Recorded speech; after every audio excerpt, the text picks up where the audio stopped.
Man, Ed. I need some Disney movies and gummy bears after this.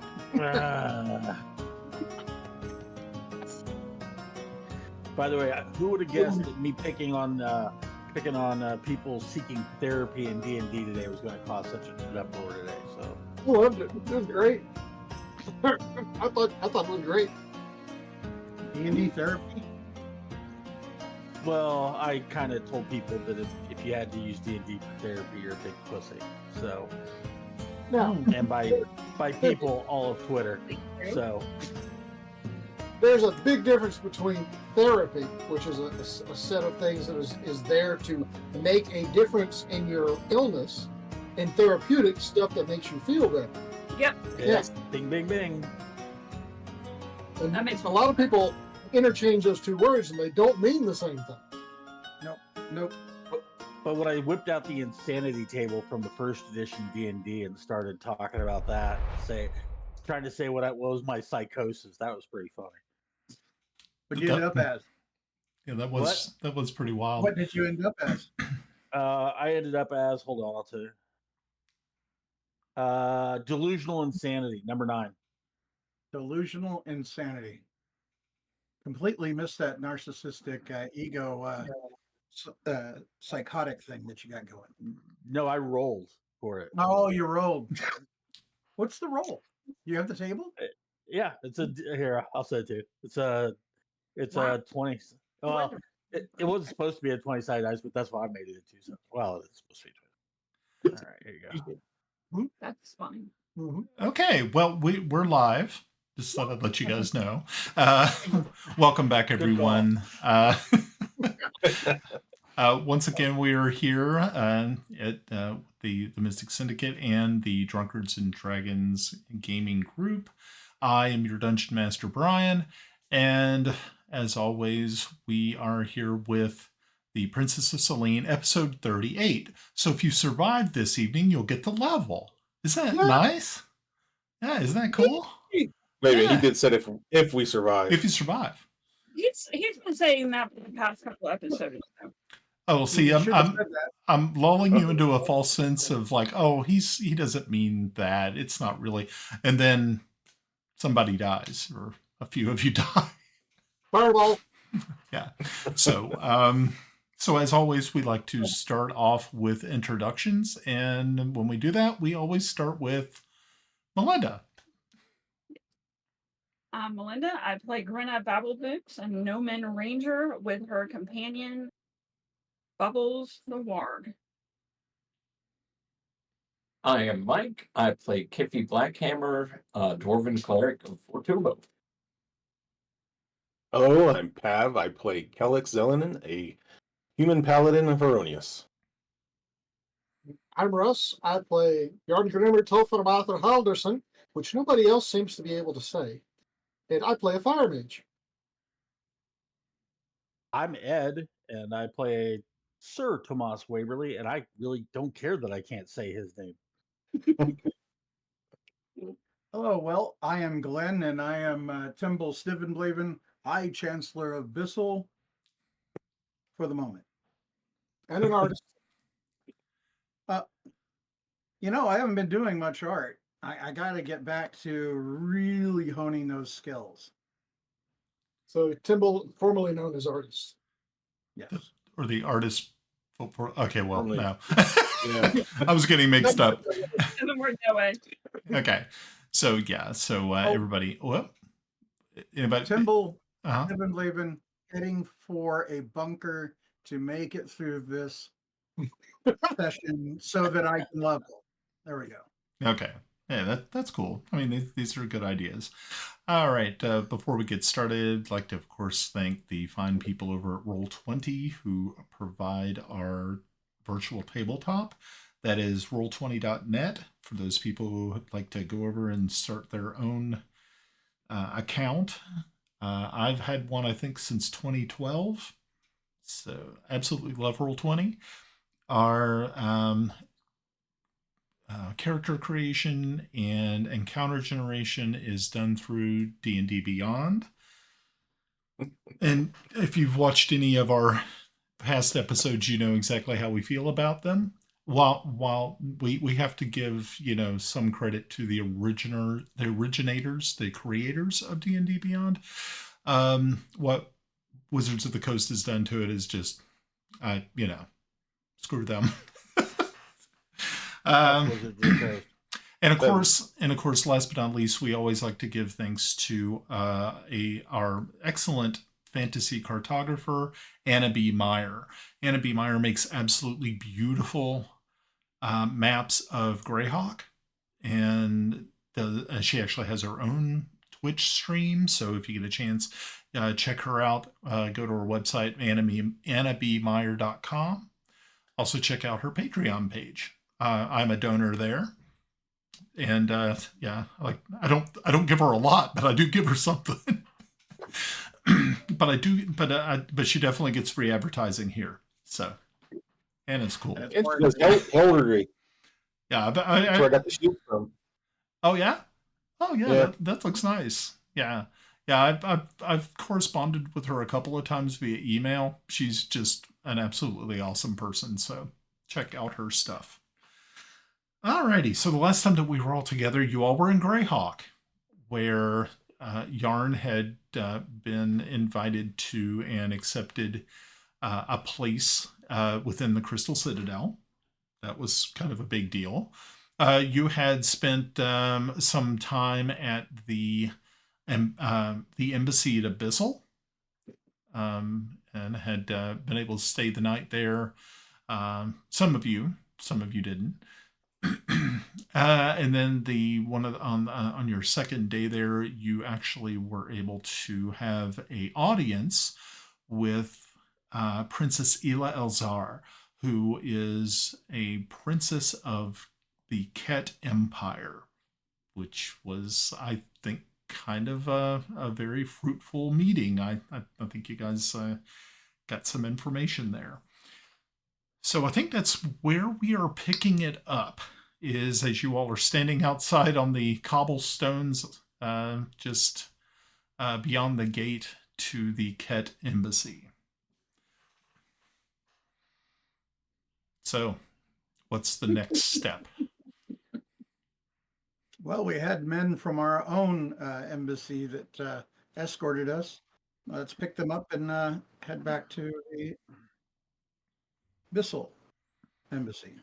Okay. Would it be the Bissell? Would we be called Basilians? Basilians? Basilites. Imbeciles?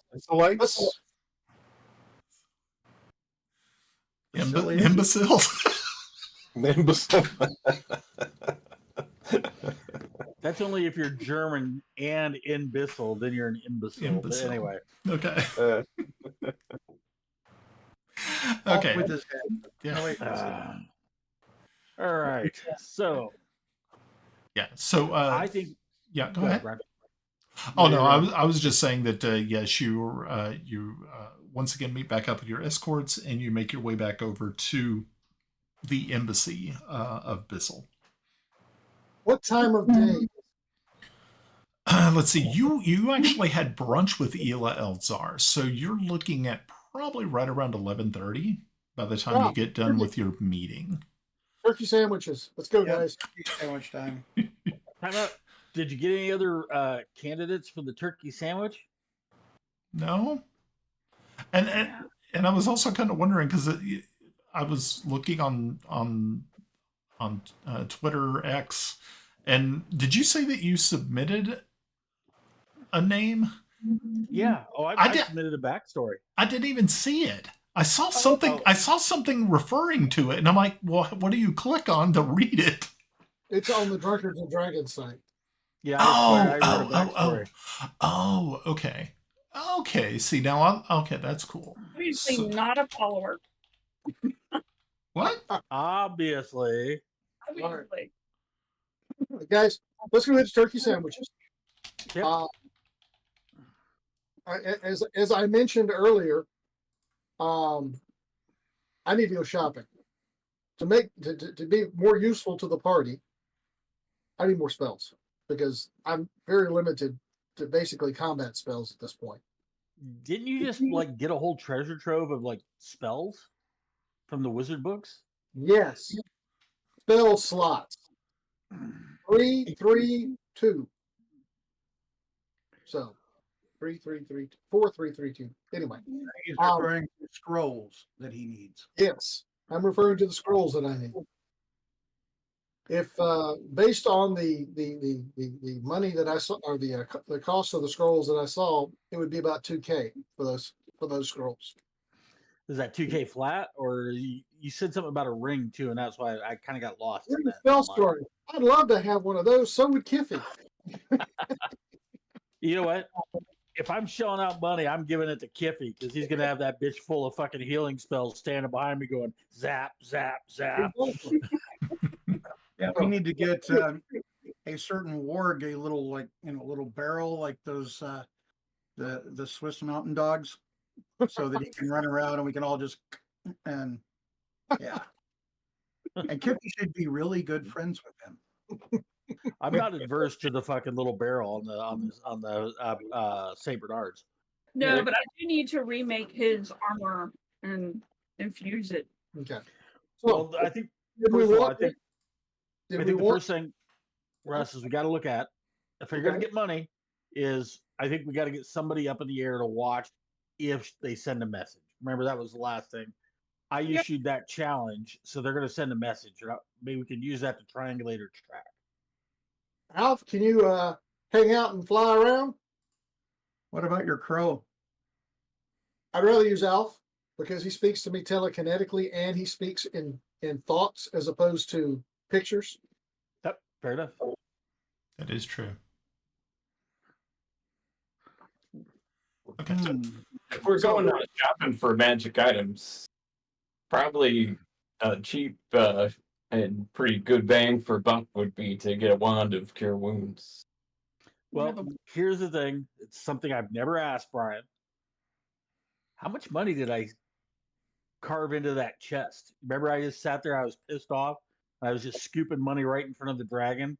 We never did establish how much money or actual gold bars I took. You know, that is a really good. That's a good question. And for the record, the intent was never to get money, but now I've got some funding for people, so I can start farming it out. I never asked. It wasn't the intent at the time. It was really more to shove it in the dragon's face. But yeah, I actually grabbed some gold also and put it in non-shitty sacks. But so not the ones next to your balls. I got you. Yeah, exactly. And I will add that you should remove the number of 2 bars from whatever amount he gets. Okay. There's been a tax. Yeah, it's the Chancellor's tax. Yeah, Chancellor's tax. Oh, don't give him a reason to start loving the title and the office, because he'll be like, oh, I can now tax people. Yeah. I don't even have to steal now. I can just do it legally. Well, theft. I think that would take all the fun out of it. Honestly, and he's chancellor, not a senator. Brian, fair assessment. I was looking at our NPC list. We do not have a certain uncle on that list. We don't? I'll try. I didn't see him. I was looking because it jumps from Celene citizens right up to Marydale on my list. Okay. He may be further down because you guys kind of met him later, but I may have forgot him, which is weird. I would like to, because we do have him running missions for us, and we did say we would pay him.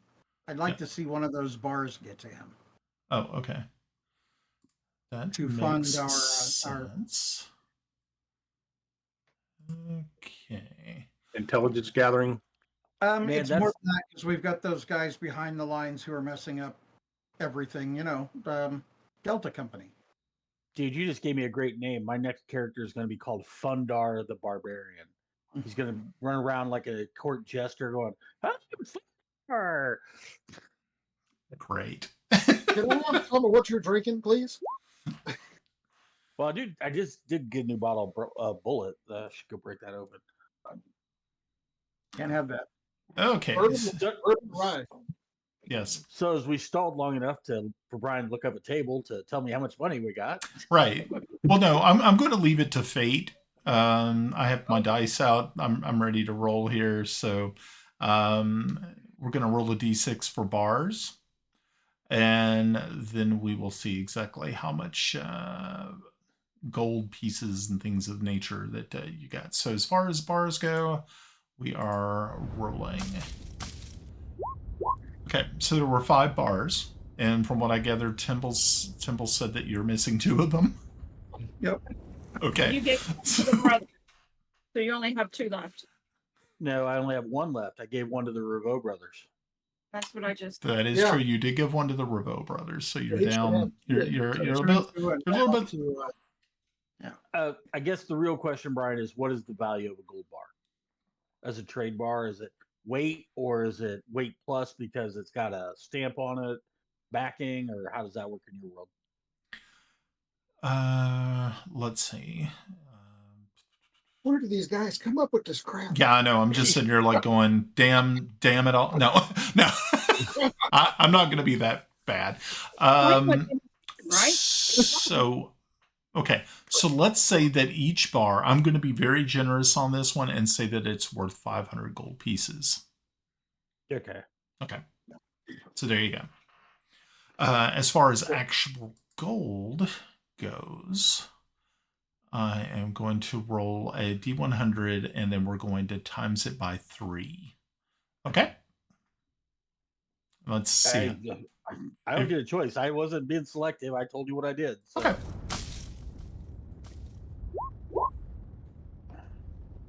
No. Let's times it more by. Let's time no.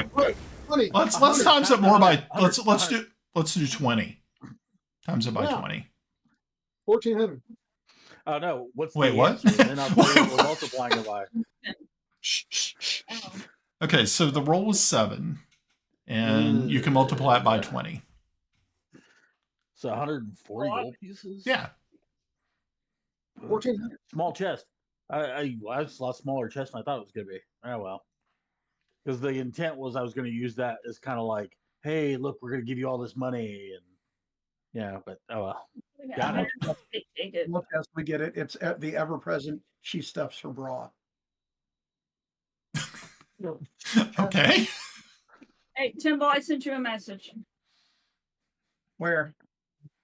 I On know. in the private chat, Russ doesn't know about. Ooh. Yeah. Not the private chat. Ooh. How come you never send me private chats? Nice for hot weather. All right, so we really don't have that much money, but all right, well, I'll throw what I got to Russ. We have 2 bars left, and we said those were 100, right? Or 50. The bars are 500. Bars are 500 each. So he's got 1140. He's got 1140 to deal with. He can take all the money. So Okay, cool. Very good. That's what I was just trying to figure out. All I would right. add that we do have the ability to go back to the cave and Restock. Yeah. Not easily, and not in a time. Well, Remember, But with Yarn's current position, couldn't he get some of this stuff at the Crystal Citadel? I guess you could ask. Well, the Crystal Citadel is not just a free for all where you can just walk in and just pick stuff up. People are making these things, so I mean, he will have to buy them, but he can get them there. Now, if he's manufacturing them himself, though, wouldn't the materials would that reduce like the cost some? Since he does have a position that gives him access to better resources, maybe? Yeah, but the spells take a long time to produce. I mean, one of them will take all day. So it's more expedient to buy them. But I understand what you're saying. If we had all the time in the world, it would be good, but we don't. And sorry, that's what I was thinking about. I thought he could go to the Crystal Citadel and get the materials to make the scrolls. He wants to buy the scrolls. Okay, sorry. Correct. Yeah. I was with you, but I think it'd be funny to let Melinda play Russ's character for a game. Ankles showing. No, I don't. You braid my beard. I have a feeling if Grenna was playing Yarn, it would just be the world will burn. There yet. I'm working on it. Melinda, I still don't see your message. I sent one to you. I don't See know if- either. Here, how if I just take a picture of it and send it to you? That way I don't have to retype it. There's a lot of words. a lot of words. Technology. Not But that. that's because I didn't send it to you through Discord. Where? It's in the Roll20 app in the Oh, in Oh, the you did a chat. whisper chat? Yeah, whisper. yeah. Roll20. Oh, Yeah. I didn't scroll it any further, and there it was. So it was Temble's fault the entire time.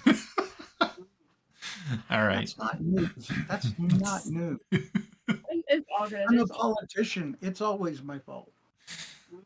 Okay. All right. I So don't- Which ones Russ wanted over others? I do. Okay, well, we only have like, how much did you say? 1,200? 1,400. Or sorry, Sam corrected.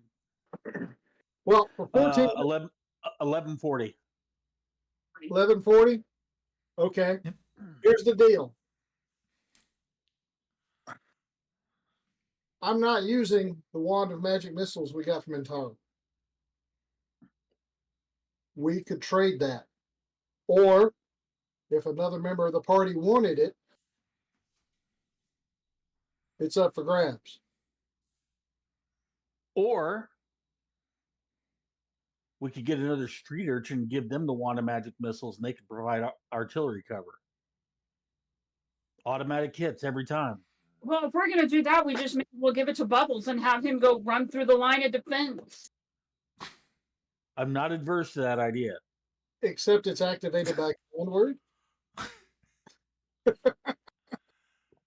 As long as the command word bark, bark, bark, bark, bark. Okay. well, Brenna? seriously, does somebody want the wand?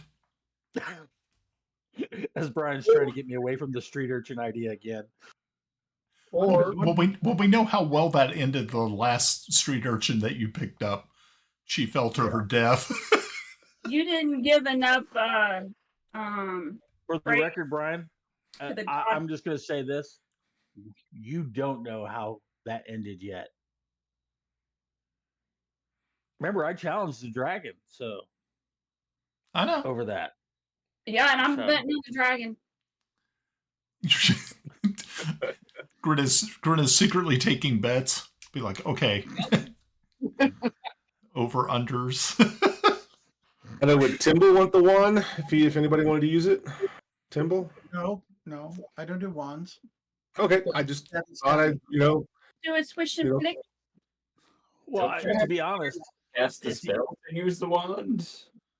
say again. no, you can use a wand. Anybody can use wands now.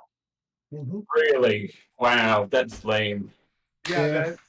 No. Now, I did not realize that when I claimed the wand, which is why I thought, hey, I'm the only magic user. I'm the only one who can use it. So now that we're thinking about using it for something else, I wanted to offer it to the party in case that they wanted to do something, wanted to use that. I also have one other magic item that I could possibly switch it, trade off for, and that's the little figurine of the horse. But doesn't that become like a horse? No. Take this bar. Get Or rid of the horse. I would use the horse, but here's this last bar we have. Stand corrected. It's an arcane focus, and only wizards, sorcerers, and warlocks can use it. Good. This is the problem with their ever-flowing rule book changes. You know what I mean? You don't Agreed. know where. The rules are whatever Brian says they are at the moment. So keep the horse, ditch the wand. Yes. Yes. What was the figurine of the horse, Russ? I don't remember that part.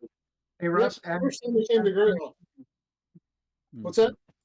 add that money to your total, the extra bar. Okay. Extra 500. So Yep. that's what, 16 something? 16. My plus 2 is 1640. 1640. And I have 70. I don't even know what I have left. 1710. It's really Kyle's, Pellet still has these 5 strange colored gems. Ooh, That Look he got. into those to see if they're well, What? not the value, but make sure they're not enchanted with something. Yep. I think thought Yarn already looked at that. what's He that? Hey Russ, Did you these 5 strange colored gems we got from what's her face and Celene? Did you do a detect magic on those? Don't remember if I did or not, but I certainly You did. I think you do a detect magic like in the whole room or something. Yep. Are we doing this out in the middle of the No, we're road, talking. or- We're talking. Yeah, Okay. you guys have actually already made it back to the embassy. You all Yeah. are just there at the embassy talking about all the stuff that you're planning on doing. we're in a workroom. 30 foot radius. So anything you want, I can look at it. Yeah, there's like a big round table. You guys have thrown all your gold in the center of it and everything else that you're trying to sell to just kind of get ready to where you want to go. What's that? How does my soul fit on there? Ed, be quiet. I can't hear Timble. Recount the gold. Okay, we recount the gold. How much is it? As far as I know, there's 1140 or 1640 on the table. Okay, 1140 in gold, 1 bar. 1640, yeah, 1140 and plus a 500 bar. Right. And it's 1840. Okay, it's 1840. Shit. Don't make me pull out the calculator. No, 1840 is a really good year. Brandy. And I'll add a lot of great anarchist revolutions. I'll add my 70. That gets us to 1910. Are we anarchists? Because we kind of are doing. We're the establishment. What are you talking about? Oh What are you no, talking no. about? The anarchists are not the establishment. Otherwise, it's communism. We got Yarn Marks over here. If we're anarchists, You're pointing it the wrong way. fine. But yeah, Kip has some money too to kick in if needed. Alrighty. Well, Oh, look, Kippy's giving you money too. actually, I'd like to put this in a bag and have Kiffy carry it. Nobody's going to mess with Kiffy. Kippy, the appointed pack mule. Well, no, think about it. As a mage, even though it's Greyhawk, they're considered softer targets than dwarves. That's As he's carrying it, I can just hear him saying, "Nobody knows the troubles I've seen. Nobody knows but for Tubo." All right, Brian. Actually, no. Let's leave the gold here, and I'm going to go see if I can arrange for these scrolls, which I think would probably be a good thing. All right. All right. Well, he's gone. Oh, I was going to use this as the chance to go grab a couple more beers. I thought Russ was going to prattle on for a bit. I'm the only one allowed to prattle on. Oh, I see. Russ, what does happen with your familiar though that you sent up as an aerial? Anything? He's just observing. He's Okay, waiting. cool. He's waiting for owls or crickets or whatever. And currently, we only have 5 griffins, correct? Only 5 people. We got somebody doubling up on griffins, right? The Timble was doubled up with Killix. No, that was a one-time throw him at the dragon thing. Okay. I had one. Oh, you jumped.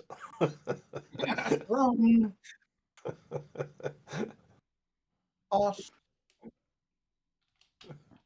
Well, while they're dividing stuff up and we're getting prep, I'm gonna go make sure the Griffins are taken care of and everything like that. Make sure they're ready to go. Yeah. So much for whispering. Who are you taking with you? Kiffy, would you like to go check out the Griffins? Well, I can. I thought we were going shopping, but I can. Oh, you're a shopper. You know what? I got a better idea. I could take Grenna. We could figure out a way to strap Bubbles onto a Griffin, like his attack ward on the front chest of a Griffin. I think I'm gonna let Bubbles eat you. I was thinking you can make like a little dimensional Pokeball. You could put him in. Bubbles, I choose you. Brian, you threw off my numbers. Why did I throw off your numbers? I wasn't using the same ones that you were. Oh. As a matter of fact, they were about double everything. Oh, your numbers were? Yeah. Oh. So your numbers were double mine. Oh. My cruelty knows no bounds. Oh, it's inflation, you know. Yeah. You're debasing the currency. Is that why in Greyhawk it's been a cruel summer? Yeah. Yeah. Yeah, we just lost all of our, if we had any millennials and Zs, we're done with them. I'll give Bananarama a chance. That's it. That's only because they'd want to have sex with it. But anyway. Ouch. Oh, damn. 1, 2, 3, 4, 5. Oh, Lord have mercy. Okay. Apparently, Swifties also know the song thanks to Taylor. So we didn't throw them all off. Oh, that's good. I just realized, Albie, you're not getting caught up in the Swiftie fiasco, are you? Huh? With Caitlin or anything like that. I was like, oh, they're not Caitlin? Swifties there. The young Caitlin? teachers that I work with Ed. love Taylor Swift. Ed, have you ever Hi, met? Kendra, I love you. Have you ever met my daughter? No, she is. You're right. You're the Swiftie. I've seen her knees; they don't work for me. Nobody's does except Lieutenant Dan. Anyway. Well, Gil got a good laugh. Deeper than what Russ had said it was. Well, she sounds fat. Anyway. Oh, ouch. Who? Damn. Who are we talking about? What? No, I was taking a joke about what was it I said to her the first time I talked to her, Glenn? Or Pav? Oh, yeah, Gil? she had a big commissary butt. Had a commissary butt. That would be it. Yeah, that was Gail's first introduction. Wow. Ouch. And she still remembers that too. She You know brings what? it up every so often. Yeah, I think One of these days, that's called a bone I'll of be- contention. one of these days I'll be in Colorado. And, hey man, let's hook up for drinks. And we'll be doing shots or something, and all of a sudden I'm gonna get punched. And it'll be by her. And I'll be like, ugh. Commissary butt. Yeah, I deserve that. Okay. So Russ, Okay. you're doing spells. Yeah. From the prices that Brian gave me, the first levels and the second levels will be about 2050. The third levels will be about another 2,000. But Well, you have been given your budget. Figure it out. okay, I'll take the first levels and the second levels. That way, there's more utility, and that's all I was going for, is being useful. Okay. Hey, Yarn, That's how much good. is it per scroll? The first is 100. Yeah, I put the list up on the chat. Yeah. So And Russ, did you see Kiffy's Kiffy. edition? Oh, I say we don't spend all of He's that. not following. He has his X account up and he's following that. where's the X account? Well, it was up. Just because you cleared it out doesn't mean it wasn't there. So Kellex does have an additional Warhammer, a +2 one, because you got that one from when we were in when it was magically infused by that. Oh gosh, way back then. I'm more than happy to donate that if we need anything more. And Brian, Uh-huh. I did say I went through the horde looking for a rapier. Yes, you did. Can I get Yarn to look at it to see if it's magical or not? Sure, you can. Yarn, Hmm. do I don't your know. hoodoo. Do your hoodoo. Do you do the hoodoo you do so well? Hoodoo that you do. What is it? You remind me of the What is it, Brian? It is magical. Yay! magical Would you stuff? like to know more? Identify. Okay. Oh, while I've got the spell going, I'm going to check out Kellix's gems. Okay, it is a +2 rapier. +2 to Sweet. hit, +2 damage. Something to backstab with that isn't a dagger. Right.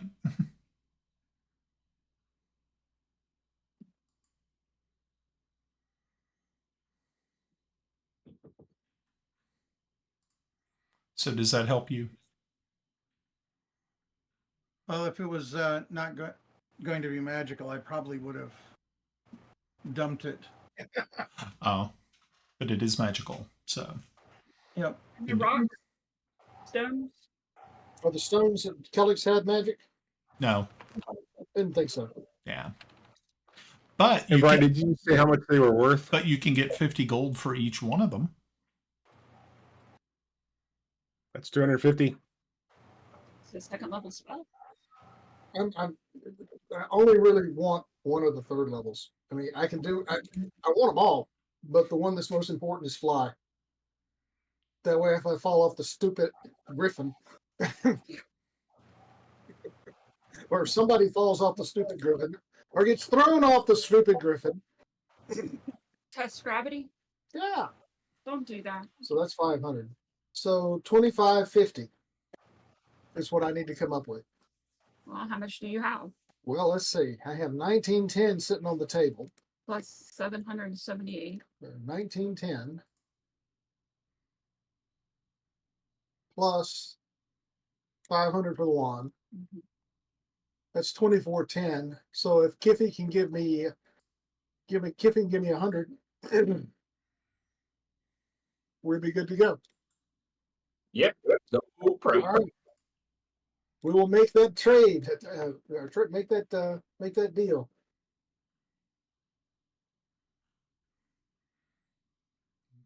Okay, that sounds like a plan. All right. Okay, so this is good. Is there anything else? I mean, is there any other information you need from me before you make this transaction happen? I think it's always kind of good to have everything kind of up and done. So, I mean, once we get done with this, we'll be like, boom, you'll have everything that you need, and we don't have to like spend an entire session just shopping. Because I know people at home are probably going, Well, it's kind of I want to update Bubbles' armor while we're all doing this. Right now, I think he has leather armor. So I wanted to update it with some chainmail. Okay, so you're going from leather to chain barding for like a war dog? Whatever would work best for him. I have an extra chainmail shirt. I have no idea why I have an extra chainmail shirt, but I do. So if it will move with him, I'd like to see about making that somehow work for him. And then I can infuse it into a magical item so he has more protection. Okay. Alrighty. So yeah, so we're looking at. I would kind of consider him a. Let's see, probably a medium size creature at this point in time because you can ride him, so that's kind of nice. Let me see what the old chainmail. Chainmail. What is up with chainmail? Would it be barding? Kind of like Yeah, it's barding. Yeah, it's exactly what Yeah. it is. But I'm going by this thing here. Armor. It's not an unusual creature. So, okay, so plate barding is like 6,000. So we're not looking at that. Thank goodness. No, because I have an extra shirt. So the idea was I can cannibalize this extra shirt that I have. Okay. Are you trying to build this yourself? Yes. Okay. Number one, you're gonna need to find a forge or some way of being able to because you're gonna actually have to create more links. So Okay. you're gonna need metal and you're gonna need at least some way of being able to create the links and then I couldn't weave them bastard together. to what he already has. I'm Kind of so, like Mad Max it. oh, okay. So you're just kind of okay. So all right. So you're gonna Mad Max it. This is gonna look terrible, but it's okay. You don't care. Yeah, we can get back. You can think about it, and then we can get back to it.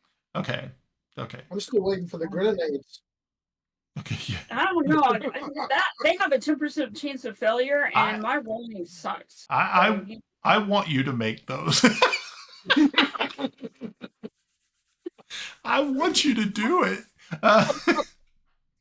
Okay, so Grenna, if you can, let's see, you spend the time, and if you can come up with at least another probably 100 gold pieces, I'll give you +2 armor that you will create for bubbles. So you'll add. Okay. Yeah. I'm gonna have to probably wait because I only have 40 gold. Yeah. Is that magical +2 or is that like chain +2? It's just chain +2. Yeah, it's not magical. So Now, once I use it, it would be magical. if you infuse it, then that's different. Yeah. Yeah. So the idea is he will be a magically charged orc going into battle. Cool. Okay, so are you guys good with what you want to do, what you're selling, what you're buying? Okay. Hey, Mike, I just sent you a DM. Did you see that? And for the record, it's Bissolite. We just got an official word on it's Bissolite. Is that like the Shulites?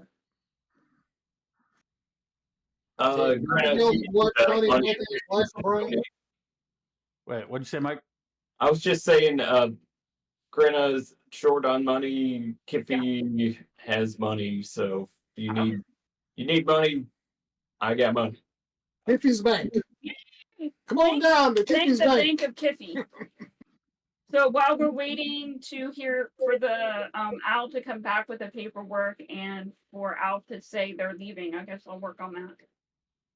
Okay, so let's back up because I remember somebody saying something about Alf doing something, but I don't remember exactly what it was. Yes, Alf is monitoring or hanging out close to the embassy, cat embassy. Okay. Waiting to see if they send any aerial messengers. Okay. Other than my Alf. Other than her Alf. Okay. All right. Excellent.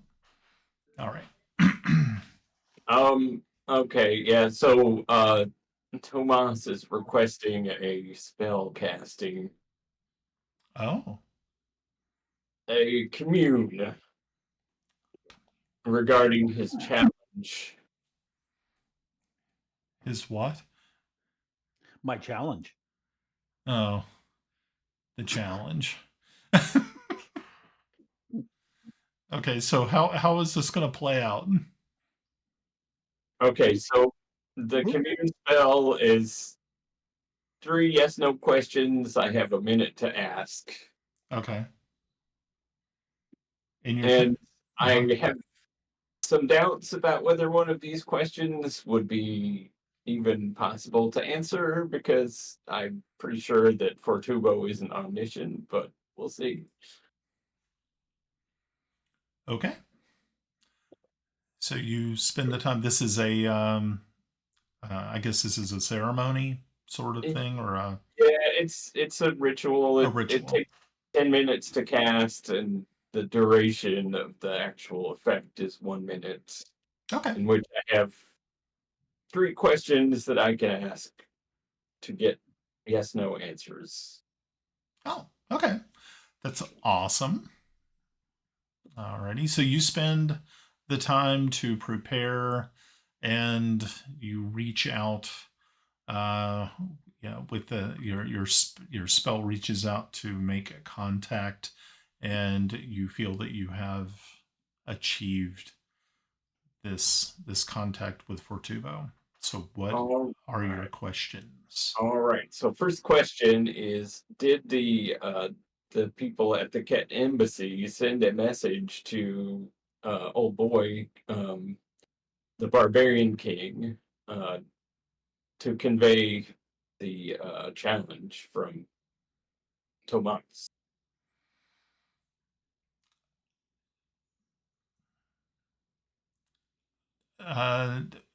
As far as Fortubo knows, no. He does not believe that anything has been sent yet. Okay. Well, that makes the second question irrelevant. You'd always Uh, ask about the egg. the the third question was, is he going to accept the challenge? Was that the second question? That was the second question was, how was the message sent, which is Oh, now yeah. irrelevant. Oh, yeah. Kind of no. Yeah, yep, yeah, it was after I was yes, no. So my bad. But is he going to accept the challenge? Fortubo, he says, I can see many things into the future. I do not see a challenge where you will be fighting just as like one-on-one, but you will meet him and meet him soon. Oh no! Quick, pay me a board. That I have the perfect answer to this. okay. Fire breathing T-Rex. Okay, so the way I usually like to run commune, I don't like the yes no answer crap. I mean, if you are a follower of a certain deity, and you have the ability to just reach out to them, I believe that the gods should be able to have a little bit more, say in just going yes or no. That is like totally boring. It's like, bleh. And so in the future, anytime that you do commune, always expect that there may be some sort of communication other than yes and no. That's lame. Fair enough. I'd like that Hey, better. Should As have long asked as Me your third too. question. Yeah, as long as we don't get the Yes, no. it could happen answer. You know. Yeah. Well, So, well, we have less than a minute, so I guess we get a bonus question because you didn't have to ask the second question. And he said soon. So, how soon? I would have How asked about the soon is egg. that? Where? he says I believe that you will have your answer to this question within 3, 2, 1. And there is a knock on the door of the embassy downstairs. Oh, damn, Gina. Ben, Fortubo's on it. Thanks, boss. Somebody knocking at the door. Somebody's ringing the bell. Doo, doo, doo. Only 78, Batman. So, I mean, you could hear this from the room that you were in, and you do hear that the door is opened by one of the house servants. Are you all going out to investigate? What's the plan? Fireball. That'll help. Well, Bringing it back. ordinarily I wouldn't answer the door, but since Fortubo said this is for us, then yeah, definitely bustling down there. Okay, well, by the time that you reach the bottom of the stairs, you see that there is already one of the house staff has let this person in, and they are standing inside of the foyer there. And you can see it's an elven ranger wearing the leathers of Celene, actually. And as soon as he sees you all on the staircase, he immediately comes to the position of attention and quickly reaches into a messenger bag and produces a message for you. This is where I was thinking it was going to be a sending spell. That's why I was like, they're gonna have an immediate answer. So I thought of that. They're not going to send somebody. They do what we do. So Who wants to take bets on what this message is? There's an who's it emergency to, Brian? that we need to go fix. I'll walk forward to get the message if nobody else will. Y'all are Well, I was standing. waiting to see who. Well, who was it addressed to? I didn't hear that part. Actually, it's addressed to Kellex. Okay. I will take the message. For any funny business. Is there any tricks? Since we've learned that Brian likes to trap things, I figure I should probably do that. That's totally up to you. If you want to check it for traps, maybe I will. Maybe poisoned. Maybe there's a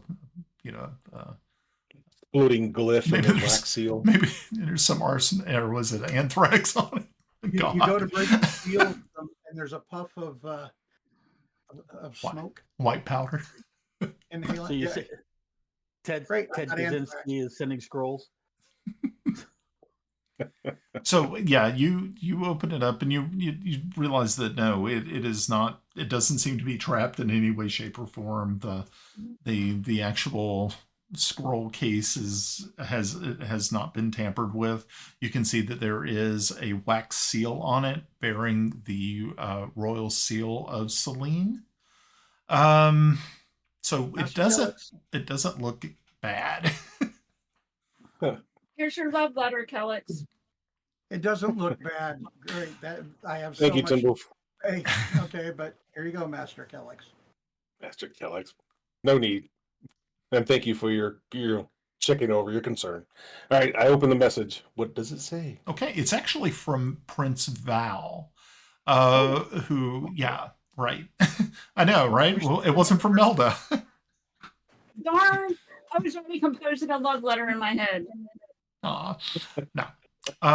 It's a very short letter. It just says that they have arrived in Bissell.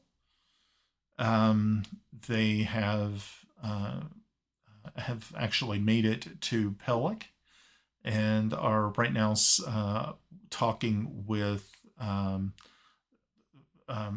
folks there, other militaries that had came to your aid. If you remember, you have a ton of allies, and he is now conferring with those allies for the next big step, which is the push to dislodge Ket forces.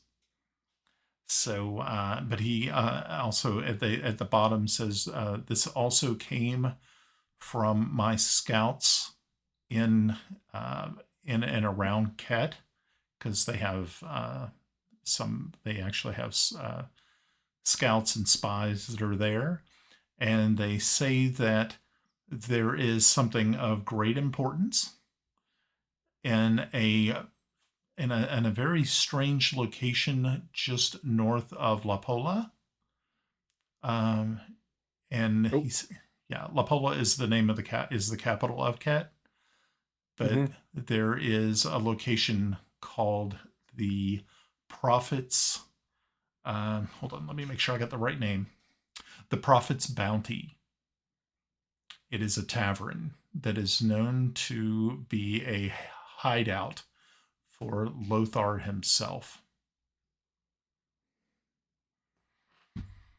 All right. And Brian, was Yes. that in La Pola, or is that in like a burb? I know it's like a 200,000 city. So. It is north of La Pola. It's not in the city. It's a very kind of out of the way place. That, but it's also the scouts also note that it could be quite treacherous.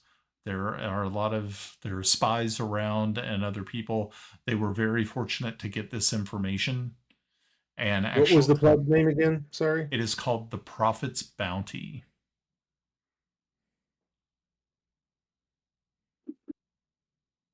Interesting. I'll hand the letter. I'll read it over and I'll hand it back to Timble. I'll read the letter. Okay. I'm not rehashing it. Well, no, I was thinking, looking at the writing and such. So don't have anything really to verify it with, but okay. I'll tell everyone what it says. I'll read it out loud.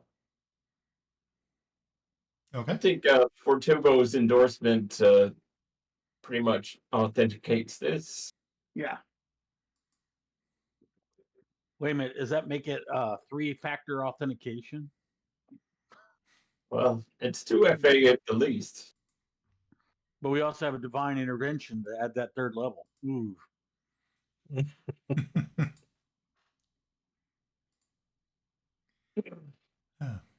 All right, so we know his possible whereabouts.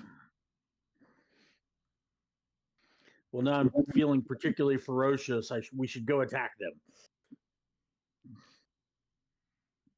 I got a cat, so. And you said it was north of La Pola, right? Yes. Yeah, Is there a town there, or is it kind of like a highway kind of road, or one of those like highway taverns? You're not really too sure. You'd actually have to get on site to get a little bit more information. It is in a wooded area that is rarely traveled. So you're thinking this might be kind of a front. This place is just a little bit too out of the way. Like I said, they believe it's kind of a hideout. Sounds like the kind of place my people would hang out. Brian, can you do a perception on a letter? Well, I guess it's an interpretation, so I guess not. Yeah, I know. That's like, let's throw this in front of the The letter DM. lying to me.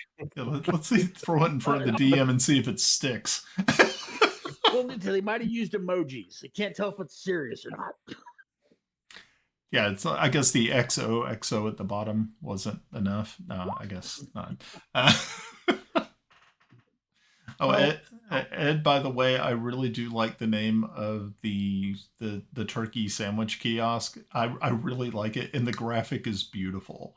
I definitely want to use this. I really like it. It's on the Drunkards and Dragons website. Just look at the very first page. Yeah, it's the newest page. It's awesome. So you like that, Brian? It's exactly what it's exactly what I expected to look like. It's that cool. Alrighty. Okay, so getting back to that. All right. So you now have this message. What is the next steps? There aren't any next steps. Tomas grabs his gear and he's going to get on his griffin. Nope, we gotta go shopping. Hey, John, that? All right, guys, let's go take care of this errand. Hop on the griffins and get out of Dodge. How long are we estimating this flight taking? Ooh, okay. So let's 2 see. hours to get here. Yeah, it took you 2 hours to get there from Celene. To get to Perrinland, it was 6. So you're actually going a little bit. You're not going as far as Perrinland, so you're probably looking at more like a 5-hour. Yeah, let's go a 5-hour flight. Remember, it's right now right around noon. So we definitely would get there probably sometime in the evening or late evening. Correct. depending how long our shopping talk takes. Right. Yeah, depending on how long the your shopping goes. I am Alright. going to do a rough estimate on that. Let us see. So there is the possibility that it probably would not take any longer than, what do you say, like 2 hours? Yeah. Okay. So yeah. Depending on how many places we had to hit. Okay, well, primarily you're really just looking to purchase magical items, correct? The scrolls, yes. Right. Okay, so almost all of that can be done at the Crystal Citadel in the little kiosks at the bottom in the Okay. shopping district, because they actually have a magical shopping district. You've been there before. So it's kind of like one-stop shopping. And the only person who would probably have to go elsewhere would be Grenna, looking for more Mad Max things to pile on her dog. But that's only one other place, you know. So But it's I want to make sure that Sir Tomas comes with us because he's got the bargaining skills. And by the way, while we're out and about, I just sent you a DM in Roll20, Brian. Let me know if you see that. oh, okay. 2 to 3. Okay, no, that's good. I like it. That makes sense. Okay. Really? That makes sense. What I sent you in a message. Sure, why not? That's the first time. Yeah, no, this is exactly what I would expect from you. Yeah. Okay. Yeah. I know. So why can't you just buy them from like a merchant? You have to actually steal them from hookers. That's awesome. For those people listening at home, Tomas said he'd like to visit a house of ill repute and steal some cushions. Why? God, why? He's been watching the news. Well, there's the shootist is the aspect because we spent all my money out of my chest idea. So if I get an elaborate cushion, I can put the dragon tier on it, put another cushion on top of it, and then it has the wow factor if you open it up. It's like, oh, it's really something special. It's all a sham, but if we have to get into a point where it's a bribery thing, I'm building up the dragon tier as something we can exploit. Okay. Have these been washed? Because No. opening up your ever so special packaging would come with a scent. And As long as pubes. it's not a as long as it's not a black light, I don't care. And see, Brian, it actually makes sense what I asked, and you're like, really, what do you want this? Okay, never mind. You might have well have just put it in my bag. Of shit. With a nice little Probably been- cushion on top. Man, when I break this out at the right minute, you guys are gonna be like, all right, he fucking did this, so kiss my ass. Anyway, kiss my ass. I'm the bargaining guy. All right, yeah, I'm with you, Russ. So what am I bargaining for? Oh, you're just going to run the. I'll point out the things we need, and you just get the price. So I'm going to let him do the role for the bargain. All right, so what do we? So I guess I'm bargaining. Is it persuasion or what Okay. are we rolling there, Russ?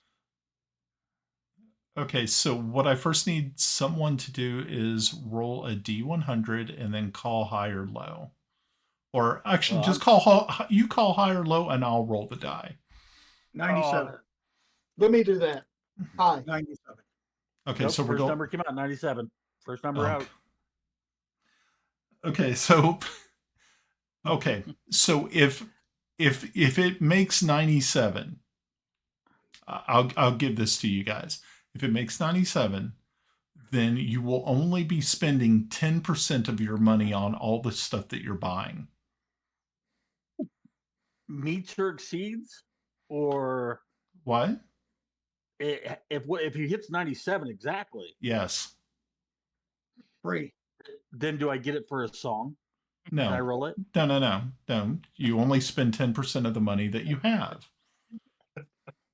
And now, if you fail miserably, you're not going to get any. You're actually going to get penalized. You're actually going to have to roll twice for your bargaining skill, and you have to take it at disadvantage. All right. But if it's high, you don't have to worry about that. Only if it falls under 50. Roll. See, I'm kind. 97. Oh man, 97. Who's rolling it, Brian? And that's a 14.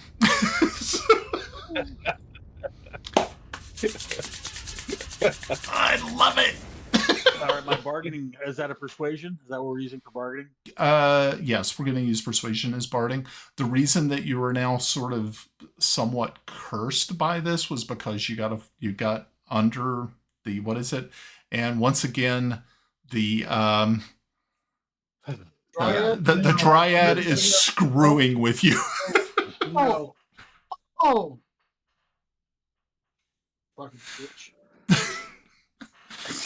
The dryad screws with everybody. Okay, so you make it to the Crystal Citadel. You are in the kiosks area, the sales area, and what is the first thing you're looking to get?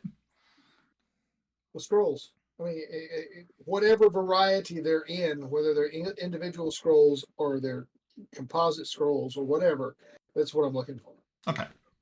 So yeah, you're able to find a person who is selling these scrolls. So how many scrolls are we looking at that you want to purchase today? Oh, yeah. Oh, pardon me. If they're all individual, 1, 2, And they 3, are 1, 2, 3, 4, 5, 6, 7, 8, 9, 10, 11. Okay, so 11 different scrolls. 11 Okay, different scrolls. cool. Okay, so being that you're buying from one person, you're buying all 11. So now we can try to see if Tomas's abilities bear out. I'm going to. I rolled a 13. It was my best with disadvantage. Okay. All right. That's fine. Okay. A 13's not really bad. So what you're going to do is yarn. Let's see. That was 11 scrolls. Are these spread across first, second, and third level spells, or just third level spells? 1/3, 3 first, and the rest second. Okay, cool. So how much would that be without a discount? 20/50. Okay. So take 20% of that off. Or 20%. So you got a 20% savings. That's not bad. 1640. There you go. Good. Yeah. Still not bad. You actually just needed a 10. So see. So now you can give the finger to the Dryad Princess. He's like, it didn't work, bitch. Yeah. My initial roll was a 29. My initial roll was a 29. What would that have got? Oh, they would have just paid him to take him off his hands. Oh, All right. Hey, check the receipt. Make sure they didn't make you charge you a piff or something. Right. Okay. Is there anything else you needed to buy? Is that it? A little bit, some leather and some twine and a awl and needle. Oh, okay. Some like just basic leatherworking stuff. Yeah, I need to make a leather harness so I can keep these things on me. Oh, okay. That's fine. I can make it for you. I have leatherworking schools. Hey, cool. Even better. Yeah. So I mean, if you really just probably spend like 10 silver in what is it called? In supplies, he could make you one. All righty. That's So what we'll do. Can you roll for that? See how badly you do? Yeah, well, okay. I don't think there is a roll on that. I don't really think so, but I'll just throw D20. Give me a second. Yeah. Because I'm hoping it's really bad. So it's fun. Also, it looks all jinky and crap. It's like it looks like it was kindergarten like crafts day. Hey, 15's not bad though. Yeah, 15's good. No, it was a good effort. And so yeah, it actually looks it's functional. Yeah, it's functional, and it actually looks pleasant. It doesn't Okay. look like somebody. It wasn't like orcs made it or something. No, that would be what I'm making bubbles. Yeah. Yours looks like yeah. Warhammer Well, orcs. the There's- fierce I would one, say that would give him an intimidation bonus. That's right. It would be it's like, okay, if you want to get tetanus, touch the dog. Your Bubbles is an OSHA violation. It's just a walking dog. It's a walking and- OSHA violation. And you did hear Keefe gave me the money to buy the extra material to make bubbles thing. Okay. Okay, perfect. That's And then good. I am And- gonna infuse it with magic, and that'll be one of my infused items. Okay. One of my two. And it lasts until 2 days after I die. Nice. Well, that gives me something to shoot for. I'm all Just- about giving people an object to identify. All right, so off Okay. to the Griffins. Actually, real quick note: we're getting an official answer, as official as you can get, on what the people of Bissell are called. It's the official call went out from somebody else to Rob Kuntz, one of the original D&D guys. Oh. What do we call them? So we will get an official answer as close as it can be. Oh, that's wonderful. See? So That's one of cool. those weird quirks. And by the way, I happened to chat it a few times with Rob, which is really funny.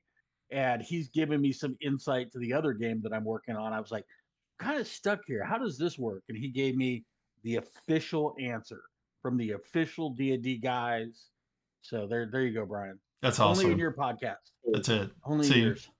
we're making friends here. We're reaching out to the guys who actually started this thing. Exactly. Mhm. How hard would it be for Watsy to do that? Fuck you, Kyle Brink. Anyway. No matter where you're at. Yeah, I imagine Tiny Tim getting a huge Christmas feast at Scrooge's house, and he's like, "And fuck you, Kyle Brink, wherever you are." All right, to the Griffins. There we go. I love it. All right. It's great. By the way, guys, thanks for indulging me in the scrolls. I hope that they will be much more useful. Yeah, I hope so too. I Are hope you that- the only one that can use them? No, anybody that can read Sewell can read can read. Everybody checks to see what language it is. Oh, I know I don't have that one.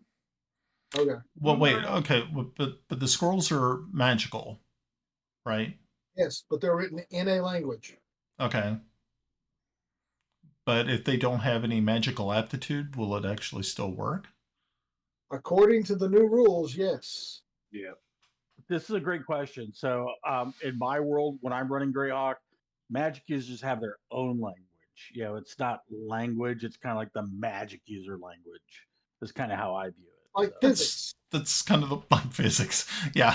No, it's Math. and that was the point I was trying to bring up, Ed. You're right that magic was its own special language, and it was something that only wizards and sorcerers, warlocks and things, they had that ability. Or like a paladin would be able to, like, if there was something magical, but it was more of divine magic, they would use celestial or something of that nature, or like with a warlock, or if it was something really demonic or abyssal, they would use abyssal or infernal as the language. But just for straight arcane power, had its own just a beautiful just a beautiful alphabet and language all to itself. So I never played 3.5, and I could be wrong, but didn't rogues have the ability to use scrolls if they put some kind of skill points into something? yes, Yeah, and there that was was specifically a skill called use magic items. yes. There you go. Yeah. So Which yeah, I thought was really good. yeah. by the way. So I guess once again, Watsy just screwed it all up for us. So Okay. So, what's That's your fine. ruling? What's your ruling? I tend to agree with you that mages should be able to use. Yeah, Right. That makes sense. Yeah, I mean, because anybody who could just come off the street, I mean, just some unwashed urchin, so to speak, could just pick up a spell and just automatically do magic. I think it took study. It took, and it also, there had to be some arcane infusion within that person to be able to wield that type of power. So I would like to keep it that way. Okay. I interpret it very similar. If you've ever read the Sleeping Dragon series, I know Russ has, I know Mike has. That wizards just have this innate ability. They can see magic writing that nobody else can see, and things like that. That's kind of Bingo. so that's kind of how I play it, and Yeah. that's for those playing. That's kind of how it's going to be. So right. It's also the way like if wizards or mages or let's say a wizard got a hold of a spell book that had higher level spells than they had been able to obtain, they would be able to see the words, but every once in a while something would change, and it would and then they wouldn't be able to make sense of it until they had achieved that power, and then of course it became clear. So cool. It would be cool. This could have actually been a subject that we could have covered in a podcast.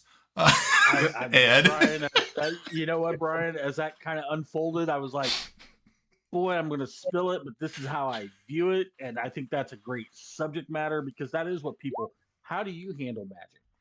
I knew I played in a game where druids all had a staff and it was kind of like living wood and their spells came to them through the living wood, like, oh yeah, they had to plant it in the earth and all this kind of weird shit. I was like, yeah, fuck you. I'm not playing a druid. So anyway, it's still kind of cool idea. I'll file it away for later. Yeah, actually that whole idea of doing it for a podcast, certainly interesting. It'd also be cool for you to have another page where your definitions would be spelled out. So that way the machinations at Wizards of the Coast wouldn't, they keep changing the books behind us. And so everything's a little different as we go along every day. We can solidify that and create the rule of Celene, I guess. The Coast is living in 1984. Yeah. So what I'm hearing is in first edition we had read magic, which allowed you to read magic. Mm-hmm. In this, in where we're playing now, it's an innate ability of mages to read magic. It's an innate ability of clerics to read divine, celestial, or infernal. Okay, and that works. And thieves are right out. Oh, and then you have me who's just well, no, because thieves can't, which is also a special language just of the thieves. But it's not magic. What's that? But it's not magic. No, it's not magical. No. But it. We have our hobo text. Yes, there you go. Yes. As you said, that the world is covered with arcane text defining things, the flows of power and all of that. As you level, you became attuned to greater and greater depths of that. Thieves can't. I imagine it as being markings here and there, warning, or put a thumbs up, safe house, all that stuff. Basic hobo text.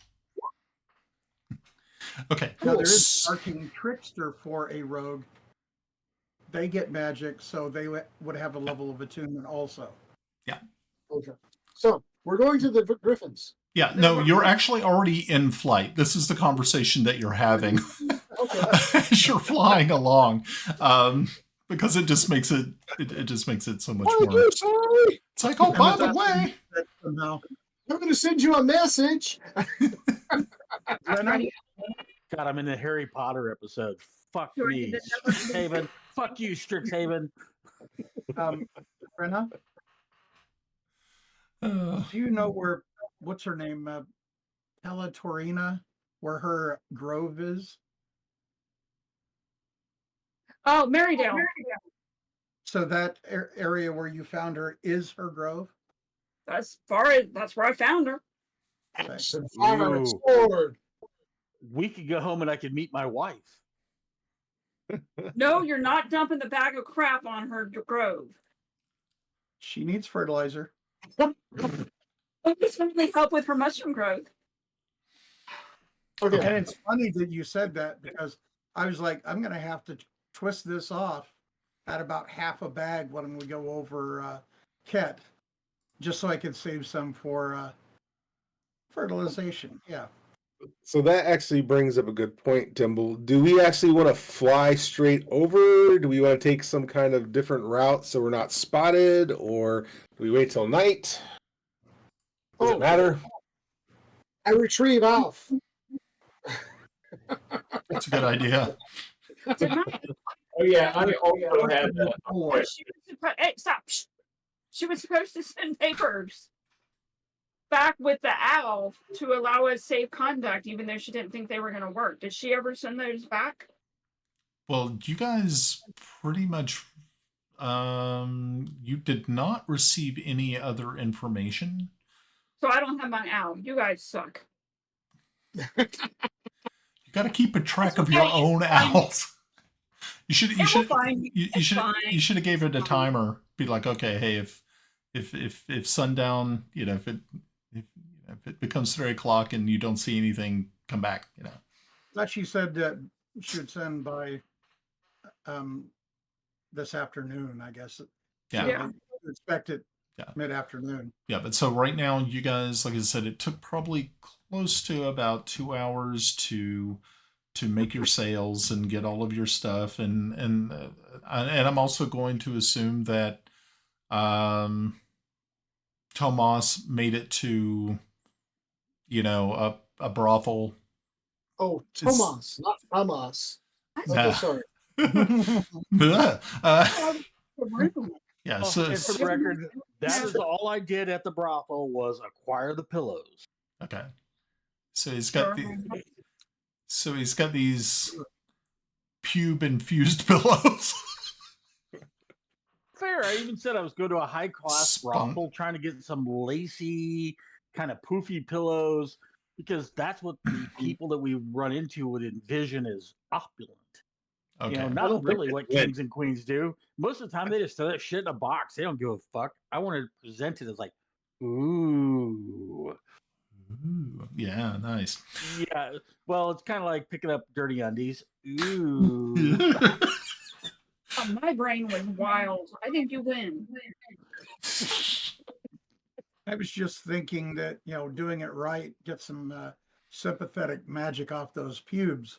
Who knows who we might find in Greyhawk? Yeah, you might get. It's like you can use enlarge on them and see if you can create giant crabs. Who here has seen the movie Basketball?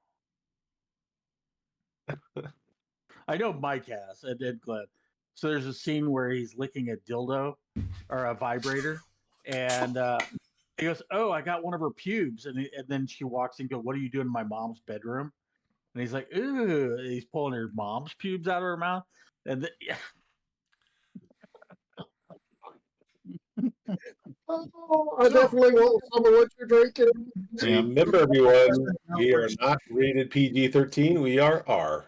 Oh yeah. Some hard R. Hard R. Thank you. I don't need any help in the imagination department. Thanks. No, I think I get an A in the imagination department. Oh Lord. Okay. Brian? Anyway. This, what is it? Prophet's Bounty. It is north of La Pola. It is not, say, in Highborough or Glaring Gold, though, that far out. If you look on the map. I shall look at the map. A map? I have a different map. Oh. It's got a better map. Yeah, because if we zoom in on La Pola, there's Uh-huh. some hills, mountains, and across that is Highborough. Now, are we talking about something that's more? Your map is more detailed than mine. Yeah, I just want to see Can you share it with us? Okay, so Greyhawk. okay, so Okay. Okay. okay, so if you follow the river around to the east, and there's a road that follows the river to the east of La Pola. There is Did say something, Russ. there is a broken dotted line that takes you to the north. Okay, yes. Okay, so between there Right there and at Wildmere is where you're going to find the Prophet's Bounty. There's Wildmere. Ah, Oh, there it is. You found it. Good. between Highborough and Wildmere. Yep. Okay. All right. Yay.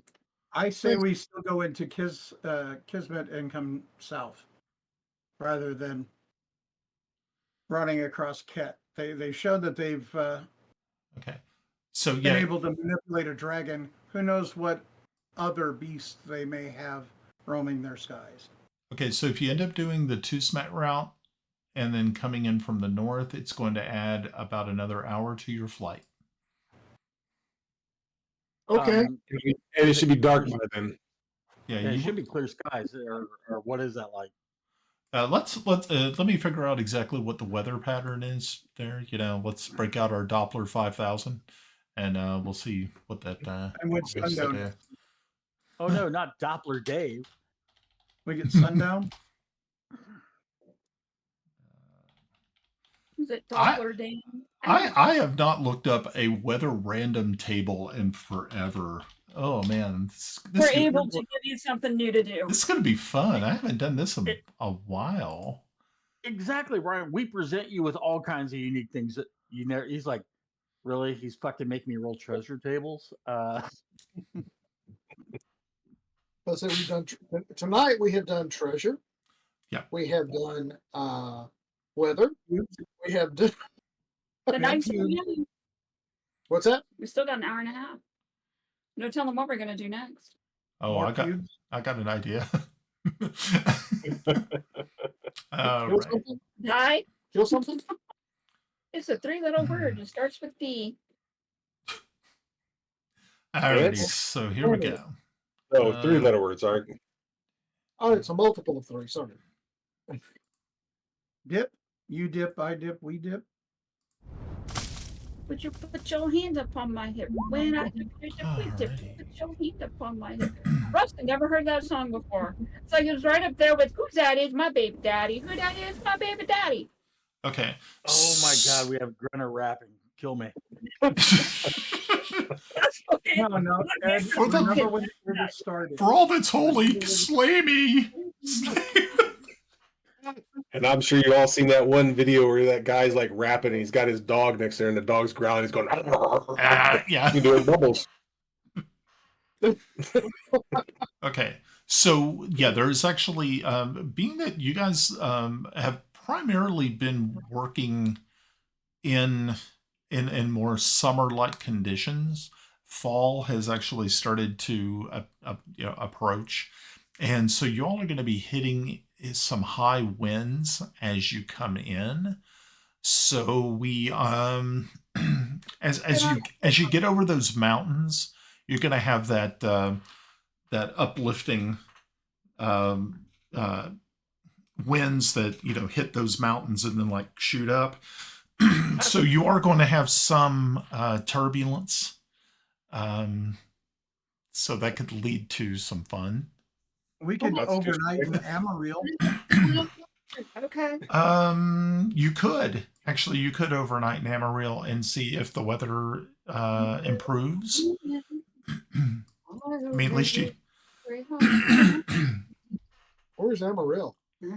Amarillo is in the Vespi Forest. Ah, okay. He just wants to go see his weird girlfriend. Wouldn't that? But then we have to cross. We have to fly over all those mountains. We're doing that anyway. Yeah, we're not going to get around it. We don't want to go straight through Ket. That's just asking for trouble. Yeah. Okay. Not like their arrows are going to be able to reach us.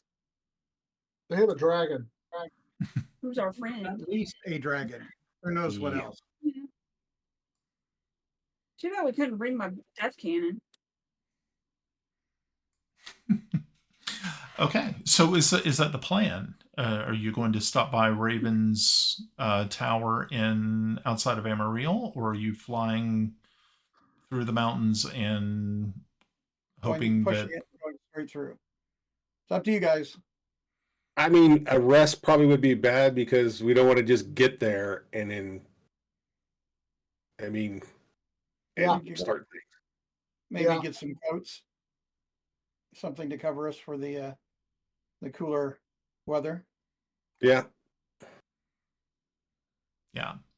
Okay. Cool. Alrighty. Sir, what do you think? I'm with you guys. Edward, are you just so filled with ardor and hate that you're just wanting to go straight through? Well, that was the debate that I was going through. However, I'm going to land with everybody else. There was a junction that I thought I was going to push it, but we'll hold off just yet. No, Yeah, I'd back to play if you pushed. So I don't think no, I would follow you to this place. That statement was a little loaded.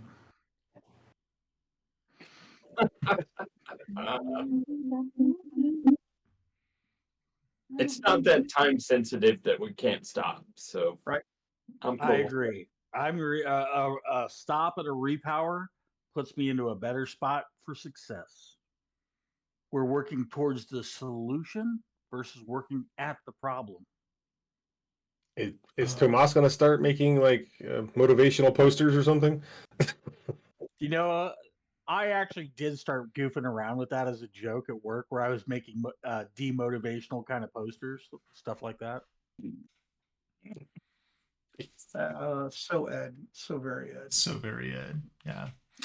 All Well, right. okay, because nobody watches the stream. They currently put up OSHA posters where I work for making sure we're hydrated because it's so hot, and it says "You're in trouble." I'm actually going to make fake posters and put them in all over the place for the "You're in trouble" thing. Okay. If they ever trace it back to me, God, we know we've got viewers. Anyway, We know we got viewers. That's the indication. That's the indication that we actually have people who watch us. That's beautiful. if Ed gets fired because of that, then we have viewers. Yeah, when we start losing our jobs, we'll realize, hey, we've made it. Yes, the Ed metric finally caught up to us. Oh God. Okay. So you spend about probably close to about about 3 hours in the air when you finally make your way over the Vespi and find the beautiful city of Amarillo below, and you swoop down to the tower just on the outskirts of Amarillo proper, and you tie off your griffins, and what's the next step? Well, we could go in and see Raven, Okay. but how many days have passed since I sent the message of the pending attack on Amarillo? Oh, let's see. That's been a while. I would say, Probably. I'd say about 6. Yeah, my it's guess, almost because it's been a while since the attack on Instead, because you guys Right. had went I to thought it was 2 weeks time after we saw that when we met. It was the dragon told us, and it was going to be within 2 weeks time, right? So right. Did we spend that much time in Greyhawk? No. No, you spent 2 days in Greyhawk. So we're Okay. about 3 days from where she's supposed to be there. Yeah. Was it 2 weeks or 1 week that she was going to attack? 2. Oh. Within 2. 2, I think. Within Yeah. 2, Oh, it could be 1. Yep, it could have Oh. been yesterday. Could It have been. could be right now. That's okay. Wouldn't be the It first time. wouldn't be something that would surprise us there, Brian, if You've you done did this. that. You've been to this rodeo before. Yeah. And actually, stop and boom, get hit by a dragon. well, she does. We have a ways of communicating with her and her us. So Yeah. she'll warn us. Okay. So you walk over to the tower and bang on the door, and just a couple of minutes you can hear the clattering of the bones of Raven's butler, Mortimer, who opens the door, and of course just these sort of there's not really much sound or anything that comes from it other than the bones themselves rattling against each other. Um, and for just a brief moment, the bluish light that spills from his eye sockets seem to dim and brighten, giving away sort of a message. You're thinking that most likely there is some sort of communication back to his mistress, and he steps aside, holding the door for you as you start to make your way up into the tower itself. Now, you all have been here before, so it's not like this isn't some sort of mystery or anything like that. And by the time you make it up to the landing, you can actually see that both Raven and Lady Ilia are standing there looking over the railings down into, because it's a spiral staircase in the center of this tower, with smiles on their faces and waving to you as you all make your way up into the sitting area of the tower itself. Where did you put it? And Where did you put it? I have to give you directions. We need to have a discussion. She was posting the link and I didn't see it pop up, but I was asking her where she put it. You know, we've come a long way. I remember when she could barely even speak into the mic, and now she's just really Shut her up. And yeah, we've peeled a few layers of the onion back. And then we see Russ and we put the layers back on.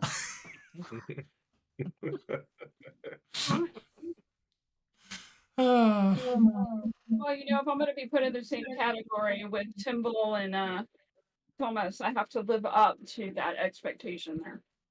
I saw So it. blame Brian. Wait, we're in a category? Oh yeah. Oh yeah, you didn't watch Pab's interview? Oh, I watched. Yeah, y'all are in Category. Category. category. Been Okay. labeled. See, Brian gave me gold, so there we go. Category is anybody. As we go up, I'll be smiling also, and happy to see that they seem to be doing well. But my first question is, did you receive the message? Are you preparing to leave? She says, actually, yes, I did receive the message. No, we are not preparing to leave. I did pass the information on to Her Highness Queen Zan, and I have been seeing that they are making preparations for the dragon's arrival. So that in itself is not a bad thing. Not a bad thing at all. I would reiterate that this came from the dragon. We really don't want her harmed either, if we can avoid it, but there has to be a good show so that she can have a reason to leave. So that's wonderful that you all have direction and gonna be prepared rather than see too many lives lost. Of course, the queen has has been notified that because her allegiance with her cousin, that there has been an increase in spy activity and so she's been trying to lock down the Vespi as best she can, but she of course feels as you do that there definitely has to be There'll definitely have to be some sort of show of force to Yeah. make it look proper Good. and believable. Good. So Lady Elia looks at you and says, "Is there any news from home?"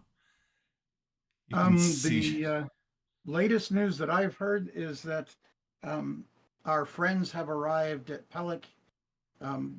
It seems we have stalled them in the Swordfell, and we're at a stalemate, and perhaps we can break that. She claps her hands with glee and is like, "That is wonderful news, excellent news." And she said, "I thank every single one of you for doing everything that you did to bring those allies together for our cause." And you can see that her spirits have been definitely lifted because she hasn't really received a lot of news since she left Pellic itself. So We are in a much better position than we were when we left. So- Indeed. yeah, so Ilya and Raven said, "So are you spending the night?" We would like to. We have to leave quite early. We have business Of to course. take care of. Of course. So what is it that you need? I mean, I might Coats. have coats. Oh, It's getting a little chilly up there. yeah. Well, it's actually started to get a little chilly here in the forest itself. But yeah, if you're looking for coats, I'm sure that we can find something for you in the city. Which that's not too hard at all, and it shouldn't take any time. Matter of fact, I know of places in Amarillo that have wonderful cold weather clothing, and I actually could probably make a trade with some of the items that I have procured recently. I went on a foraging mission with Lady Ilya here into the forest. I did not realize that she was a master forager and knew of some of the more interesting plant life in the area. But she is proven to be quite. And all the while, you can see Ilya in the background, just like with a big smile on her face. You can see that obviously they've gotten along quite well. She said, "Yeah, so we shouldn't have a problem with that at all." And Wonderful. she said, "And That's awesome. yeah, and I'll make sure to whip up something for us all to have to eat here, so we don't have to go in and deal with others, people." Yeah. Well, I think we should probably get that basic stuff over with. Yeah. Okay. Isn't domestic life grand? Rural life. Yes. All right. So, Ryan, yes. I have a question. I just saw on the map. Yes, it's a tangent. I just saw on the map that directly east of Amarillo is Defiled Glades and Yeah. Shadowkeep. Yeah. Do you want to go there? Not right now. I really do, but not at this moment. It really caught my attention. Yes, I'm going there. When this is all over, I'm going there. Okay. That sounds like a lot of fun. What's in it?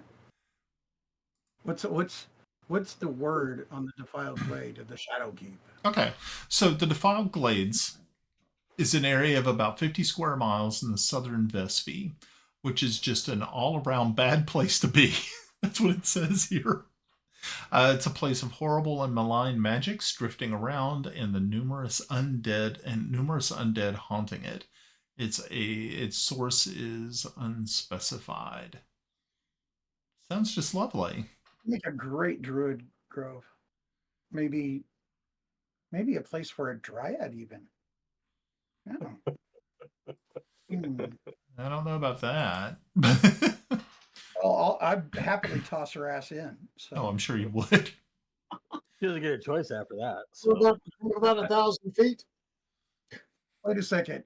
She doesn't have a choice. Are we going to go You guys- into Faye and kidnap her and deposit her someplace? Because I'm fucking down with that. Is it gonna head over? Only after she lifts the curves. After she lifts the curves, you can do whatever you want. So here come the side quests already on top of everything else. Yeah, Why- but What's they're one more at this point? yeah, but they're initiated by you all. I didn't And- create that. You're giving us too many choices. I don't want you to be bored. Well, there's no boredom. There's no boredom that required us to have a druid or a dryad that keeps fucking with us. That was not about boredom. Not about boredom at all. Not about our boredom. It's about Brian's boredom. He's getting something out of it. She could just stop humping our leg. All right, so was it humping your last nerve? no, you have no idea the stuff I've thought about for that dryad. You know what? I don't want to know. Okay, great. Okay, so yeah, you all are able to take the time to head into the city properly. You can see the defenses that are being put into place. You see that there are large ballista that have been put up in on battlements. You can see that the folks here in the Vespi are very serious about protecting their forest. It is their home and their livelihood. This is everything that they've known. So this is kind of a big deal. It only takes you probably close to about a half hour to get all of the winter clothing that you need. So now everybody has a full set of winter clothing. This includes coats. It also includes climbing gear, like if you were for your for boots and things of that nature. What are they? You have pitons. Is it pitons? I think those are the ones. Yes. Okay, yeah. And then you also have I think they're called crampons, something like that. Those are for I guess your boots. I don't know that much about climbing anything because I don't climb stuff. Yeah, ice hammers, all of the rope. Yeah, you have everything that you would need if you were going to go to Everest, except the oxygen bottles. Yeah, And the dead bodies. And the dead bodies. Yeah. Yeah. Yeah. Remember, what is it? Yeah, take only pictures, leave only corpses. Yeah. Yeah. Let's see here. So, are we also getting, I don't know, outdoor gear for camping? Does that also come with it? That's totally up to you if you want to get those. Oh, I mean, if something happened to the griffins, we might need it. Just one of those things. But it's up to you guys. What do you say? I have bubbles. I don't care. I don't think we Sleep need under him. camping gear, really. Yeah, I think we got most of like tents and things, unless you're talking about maybe more winterized. That's what I was thinking. That maybe a few extra bedrolls and underwear and socks. Tomas has got his special pillow, so he's okay. Yeah. I'm just gonna say Lucan underoos are underwear that's fun to wear. Cool. Okay, yeah. So yeah, but by the end of it, you have everything that you need. You have you have the equipment that you would be able to handle cold weather scenarios. So that is one thing that you can add to your inventory. If you want to add it to your inventory, you can. And the beautiful thing is all of this was provided by Lady Ilya and Raven at no cost to you. What are we adding? Winter weather gear. Winter gear. We went to CIF and drew our winter gear. Yeah, and when you return it, it better be in pristine condition. Better condition than when you got it. Yeah. It's still in the plastic. What do you mean it's dirty? Greatest thing coming back from the Gulf. here's my lost in the war fucking paperwork. Kiss my ass, CIF. But anyway, Oh boy. so we're there. My favorite was not turning in something, and then going to the end of it. He goes, but I turned that in earlier. Nice. All right, so out of that, do we loop up and go after him tonight with an hour and 12 minutes to go? Yes. Charge. Da-da-da-da-da-da. You want to go tonight? No, sleep and then go. Sleep and go. Okay. So yeah, you all head back to the tower. You take dinner. The Raven lays out pillows that don't have so much pubes on them on the floor, and there's makes little sleepy cots for people, and everybody gets all settled down. Timble, though, you are very fortunate because you don't actually have to sleep on the floor. Yeah. Your elven girlfriend will take care of that for you. You have messed up kids. They gonna be some messed up kids. Little inbred. Little weirdos. Accent on the little. We can't do that because I can't say anything. Yeah. The wife is sitting right there. So onward and Hi, wife. we go. Hi. That's awesome. Drag people in there. Okay, yeah. So, all right, yeah. So you guys settle in for a really nice evening. Belly's full. Everybody has full hit points back. Any spell slots that you were missing, you now are good to go. Oh, Yarn. One thing that you did you not have enough money for a ring of spell storing? No, I did not. Oh, okay. Damn. Okay. No way, hell, no way, yeah.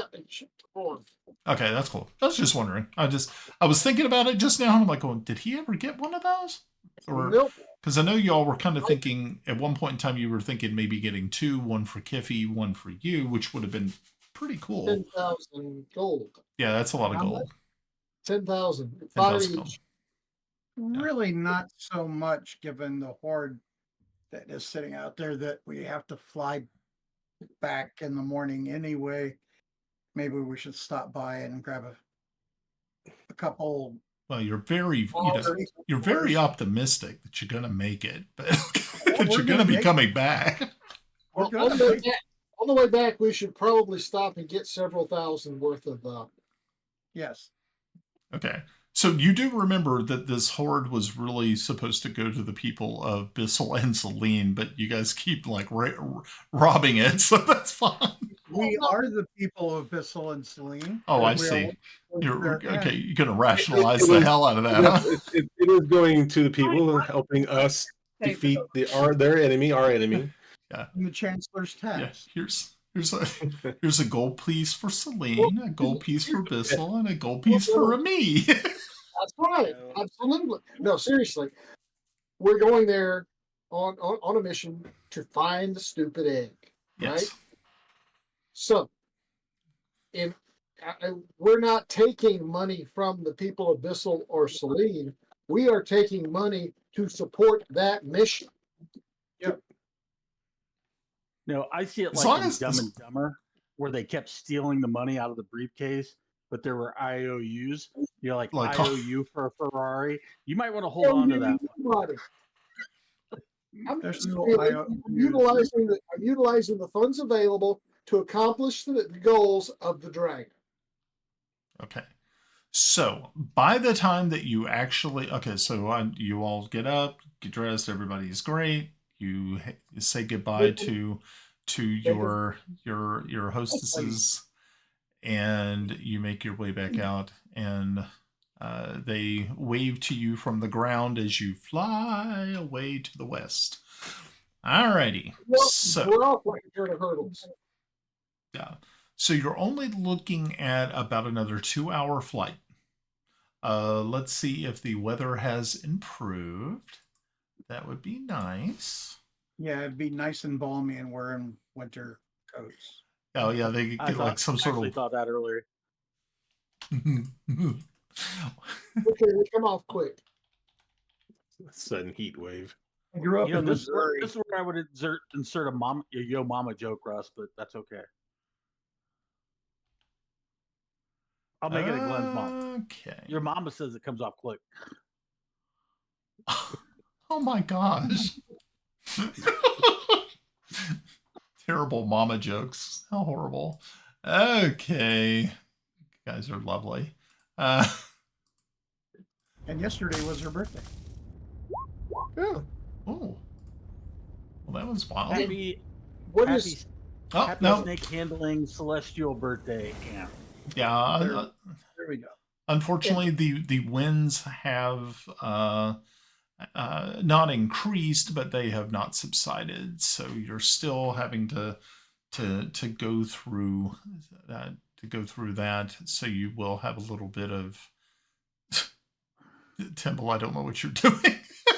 he's rowing? He's rowing. Paddling the canoe. Okay. So yeah, so as you all start to make your way down the face of this mountain, it's literally like you're being blasted with this air. These winds are just whipping, and the griffins are having some problems. And so I need everybody to make a dexterity save with advantage. Animal handling or dexterity check, since we're If you have animal handling, you can use that. If you do not have animal handling, you can just use your you can give me a dexterity save.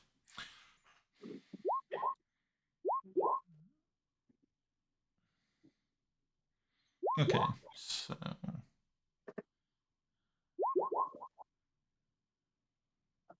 ooh, Kiffy.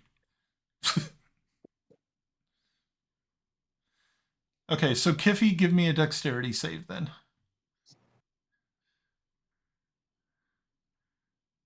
So Timor, Grenna, Kellex did well. You guys did really, really well.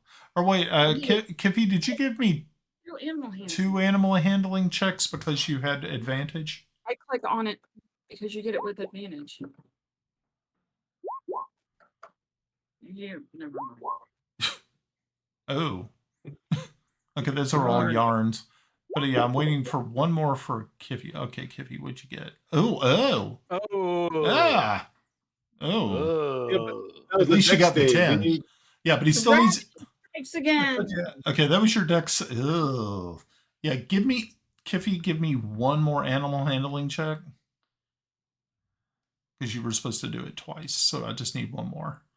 Your 10 was your first one, and I just need one more. Oh, so you got the same as the first one. All righty. I need perception checks from everybody but Kiffy.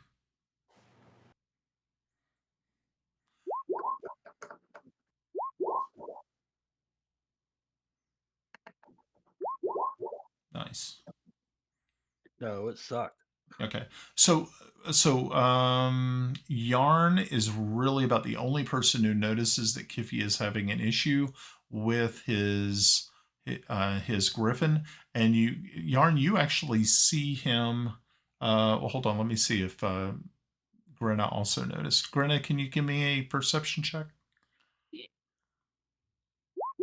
Okay, so it was Yarn and Grenna noticed that Kiffy slides out of the saddle as his bird is literally being like almost a 90-degree dive, and you see him go over the front of his bird, and he starts to fall. Now you're looking at probably close to about probably about a 300-foot fall. So if he hits the ground, most likely he's going to not make it. Go bounce. Yeah. So what are you guys going to do? Like I said, the only 2 people who noticed it was Yarn and Grenna. Can our griffins Can we dive? go after him? Can the griffins dive faster than he can fall?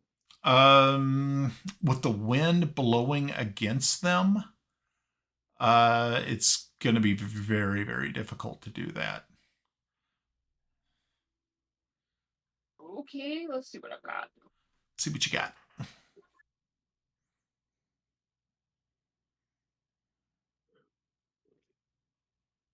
Have to show him those straps that, kind of help hold you in. No comment. I've got nothing unless I try to go after him. Hold on. Stand by.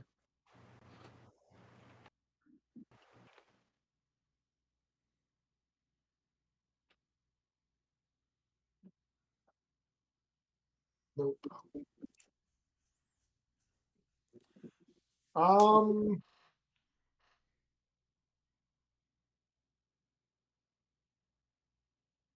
Pray to your God. No. No. You have nothing? How close am I to him? Oh, right now you are probably, let's see, because wingspans of these things are pretty impressive. So you're at least probably about 5 yards away. Oh, okay. I'm assuming with the wind, can't really throw anything at him to catch. Right. What is the flying speed of the griffins? Let's see. The griffins with this wind, their flying speed. Let's see what the flying speed is, because I think with this wind, it's going to be cut in half, unfortunately. Let's see. Griffin 5e flying. Let's see what they say. Oh, there it is. Cool. Speed. Okay, fly is 80, so it's going to be cut in half to 40. Let's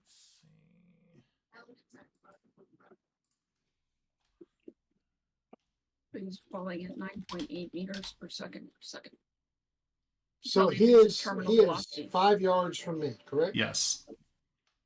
5 times 3 is 15. 15. Math. Misty step, grabbing. Okay. It's the right one. It's the right call. Now there's 2 people falling. Fly. Okay. Alrighty. So you misty step to him. Okay. So Kiffy, as you were falling through the air, going, okay, this is obviously my day. You feel the strong arms of your Viking friend, Viking-like friend, grasp a hold of you, and He whispers in your ear, "I can't quit you," and then you continue falling. I can't quit. I've never seen that movie. I have no desire to. You're going. That's right. Yeah. I've Okay. seen that movie. I wish I wouldn't have. So do you have fly on? Fly. No, Okay. I have fly as the memorized spell. Okay, good. All right. So in just a few short seconds, Kiffy, you feel that you are no longer falling and that you are actually in flight as Yarn says these arcane words sweetly into your ear. Don't move. Dang, thanks, bro. You lift me up. I don't know if I figured it out. Yep. Don't be a buttercup. I got you. He's sitting there going, It's kind of it's kind of like that that the scene on the Titanic, you're there flying. Flying, yeah. No. All right. Everybody land. Everybody land. Okay, so everybody else give me a perception check with advantage as you kind of make sure that you guys can see what is going on around you. Calyx, nice. Yeah, okay, yeah. So everybody notices that what's happening. You see the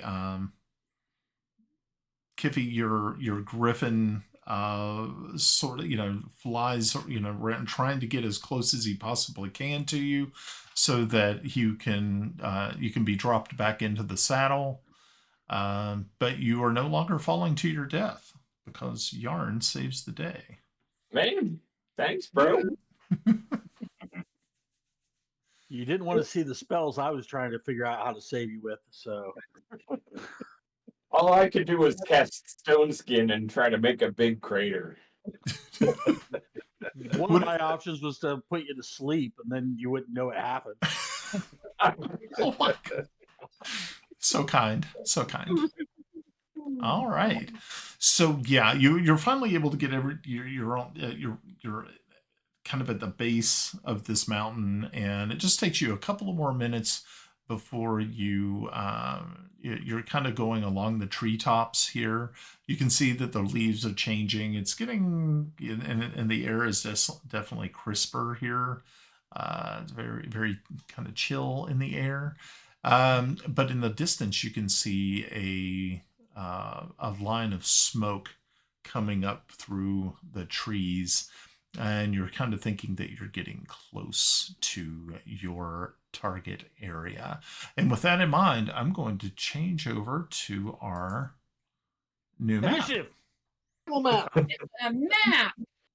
It's We need that theme song from Dora where she does that map thing. Oh, jeez. I'm the map. I'm the map. Yeah, yeah. Don't do it. Sorry. I'm the map. I never got into Dora. You're a nut. You're a nut. Bust a I have a nut. story about that too. Okay. And so, yeah, you end up putting yourselves down not too far outside of this very large, it looks like a tavern or an inn. I gotta see exactly what everybody can see. If you can't see, let me know. Where am I? I see. You have to scroll out, and all I see is all kind of weird fingers, like passages Where that I get am. light down. There I am. Okay. There we go. So off to the left, Yes. Gilbert. Okay, should be more daylight than this. What's the But bitch about? Did I land somewhere alone? Because I only see me. Yeah, I only see me, which I think it's just the. hold on a minute. One Ryan, minute. can you hit me with light? Yep, hold on one moment. Okay. I shall help you. I didn't say help. I said hit me with light. Oh, you got to hit you with light. Oh, okay. Well, you should actually be. It should be daylight. So I'm going to make it Okay. more Oh, daylight. that would Sort definitely change the way this looks. Yeah, it Oh, would. Yeah, it probably would. So hang tight just a Although minute. the dark and doesn't bother me I because will I fix can it. see just fine. I shall fix it.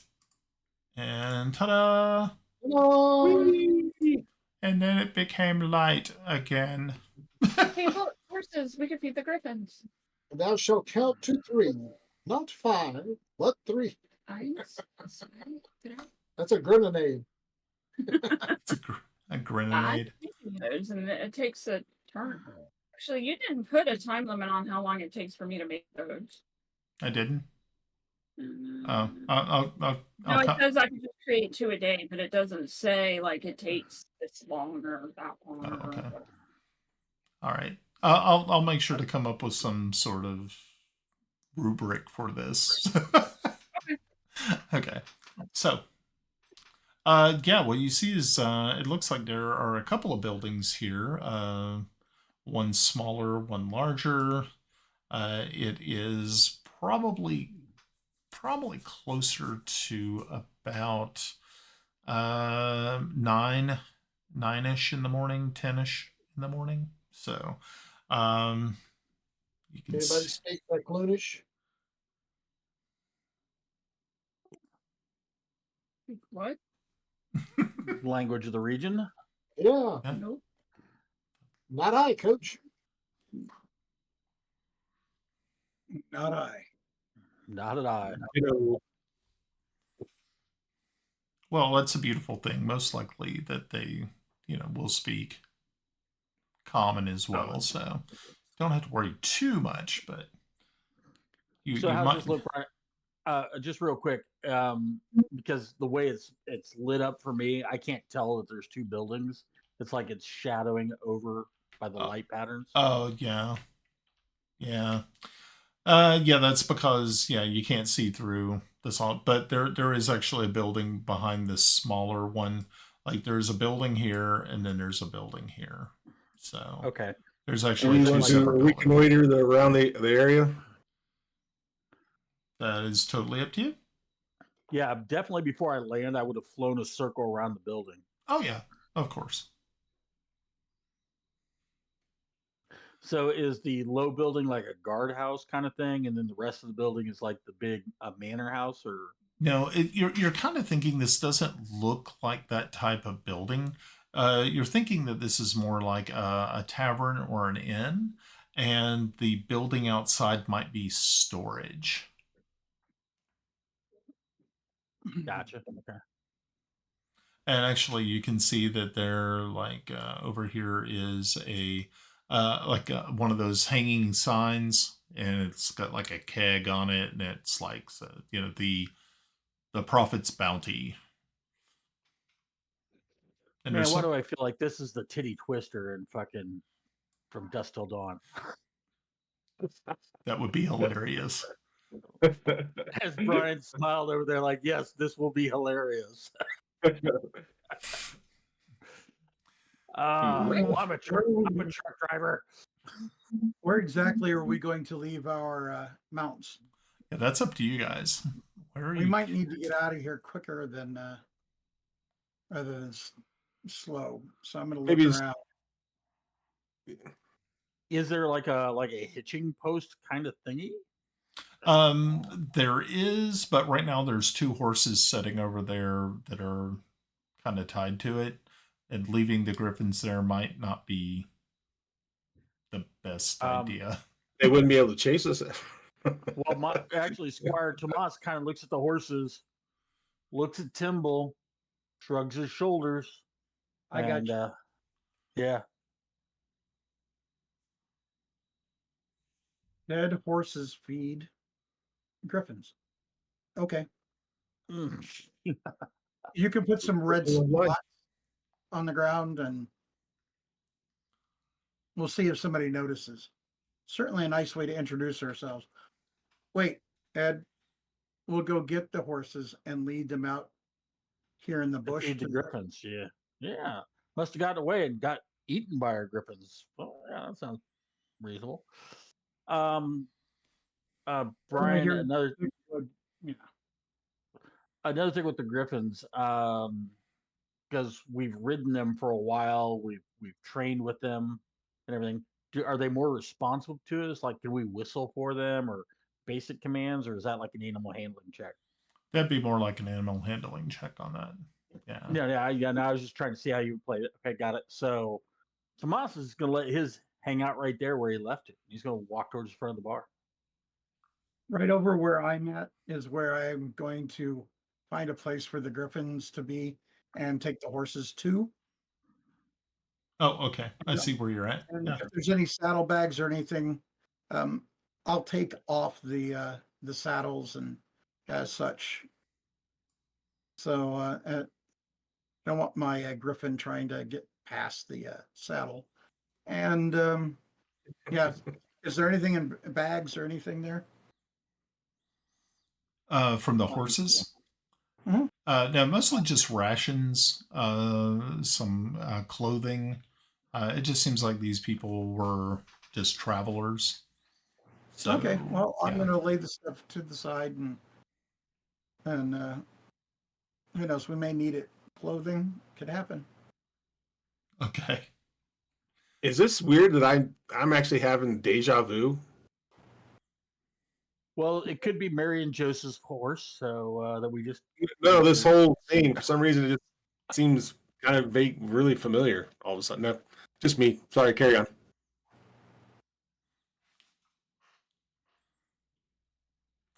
I'm Did not you have sure. sleepy time tea? So Tomas is going to the door. Okay. He's waiting for everybody else before he walks in.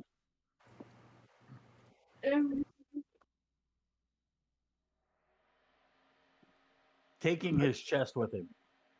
Taking his chest. Kellex, that Is was that quick. the door? Where's the door? Where's the door? I don't know. Right there. Where? Oh, There's a window. door, and there's a door. Window. Where the whistles aren't. Well, you Okay. can tell when it's not a door because it's ajar.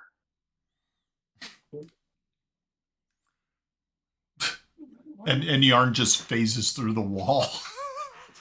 Through here. It's my favorite part. Through here. Alrighty. He just like, ta-da! Well, I guess everybody goes away from grand entrance and says screw it and says, hey, there we go. Alrighty, so as you walk in, you can see that this is a pretty large place. I mean, there's plenty of tables, and there are some actual people here.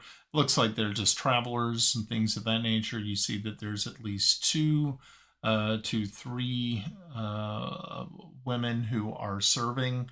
There's a gentleman back behind the bar here. And you can also see that there are two gentlemen who look like they're pretty heavily armored.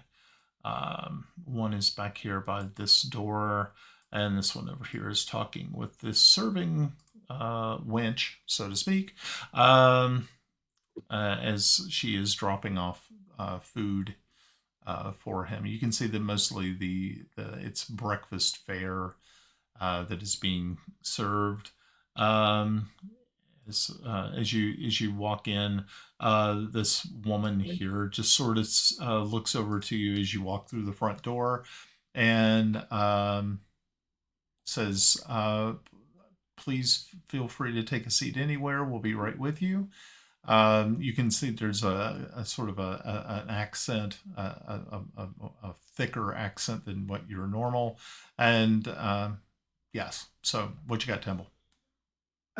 Could I see any signs, hobo can't, all the way around the doorway, the entrance?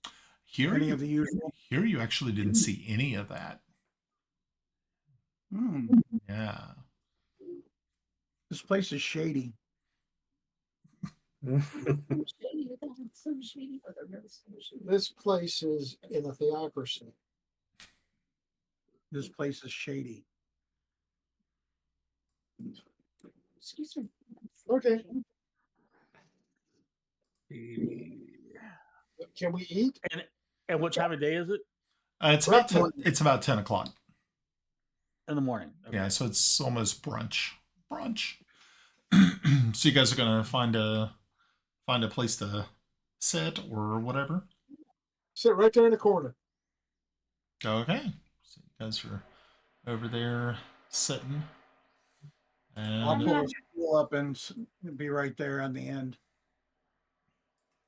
a couple of minutes goes by, and this server comes over and again welcomes you and says, "Good morning, welcome to the Prophet's Bounty." And she hands a wooden board that has some writing on it, kind of like a basic menu. It doesn't look like there's a lot to offer that they have on the menu, but you can see that it's and everything here seems very, very clean.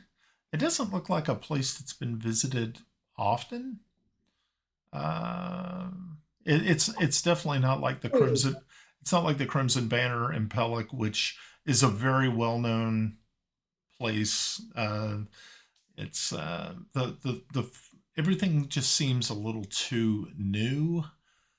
Why do I get the feeling we're going to have to burn the bar to save it? I'm down with that. Breakfast all around and beer. That sounds like steerage. I'm thinking As they're kind of waiting, Kellex is going to kind of look over. Kellex is going to kind of look over his shoulder. Do I see any kind of arms or symbols on the armored fellows? Yes, these are Ket soldiers.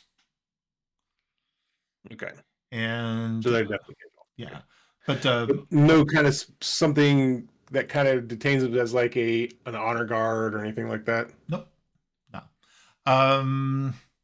But one thing that caught your eye as she was putting the menu down is that there is something on the back side of it. And as you flip it over to kind of look, you realize that it's one of the wanted posters for actually for Grenna is pasted on the back of it. So People have a picture of what I look like. So yeah, all they had was like the hooded person with like the really scary looking dog. That was really about all they had. And Bubbles stayed outside. Yeah. So, I did that on purpose. Hey, where's Tomas? Oh, sorry. Tomas is Tomas Tomas is is coming in.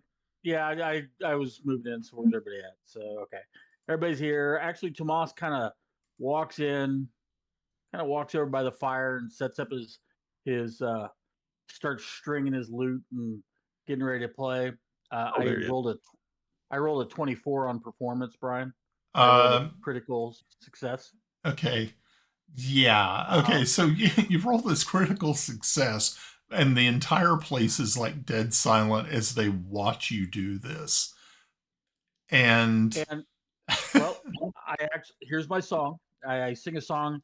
In the shadow of the mountains where the river cuts the land, the kingdom of Ket marches forth, a fierce and fiery band, with drums that beat like thunder and banners flying high, as Bissell's borderlands tremble beneath their battle cry. I'm trying to sway him because I'm trying to distract him that I realize there are people here after seeing that wanted poster like, oh shit, we're wanted men. I've got the death sentence on 12 systems. So I'm trying to distract him. okay. Make him think we're Bacillians.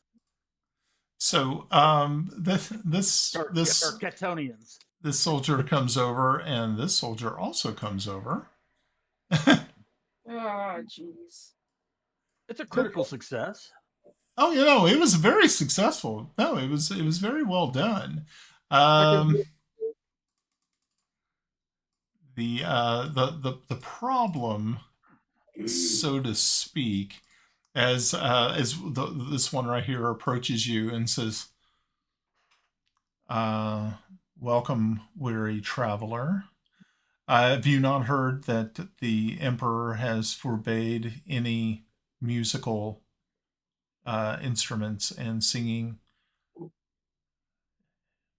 I hadn't. Matter of fact, I'm coming here to bring a gift to the emperor. I realize, and I open up the box and show him. I bring him a dragon tear, and I show him the dragon tear nestled and lovingly on the where previously probably cusped a young lass's buttocks, right in the crease.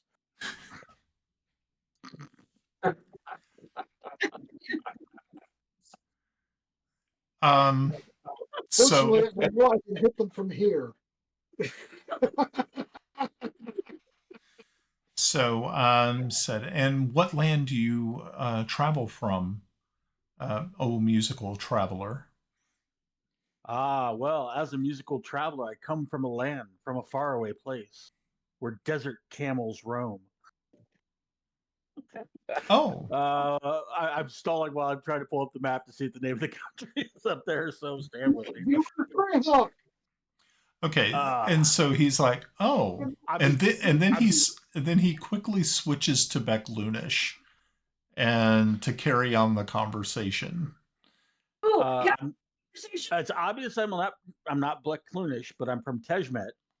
Remember, I actually went and found clothes from Tejmet and stuff like that. So, can I hear the conversation? Give me a perception check. You're on the other side of the room, so you'll give it with disadvantage, please. Right.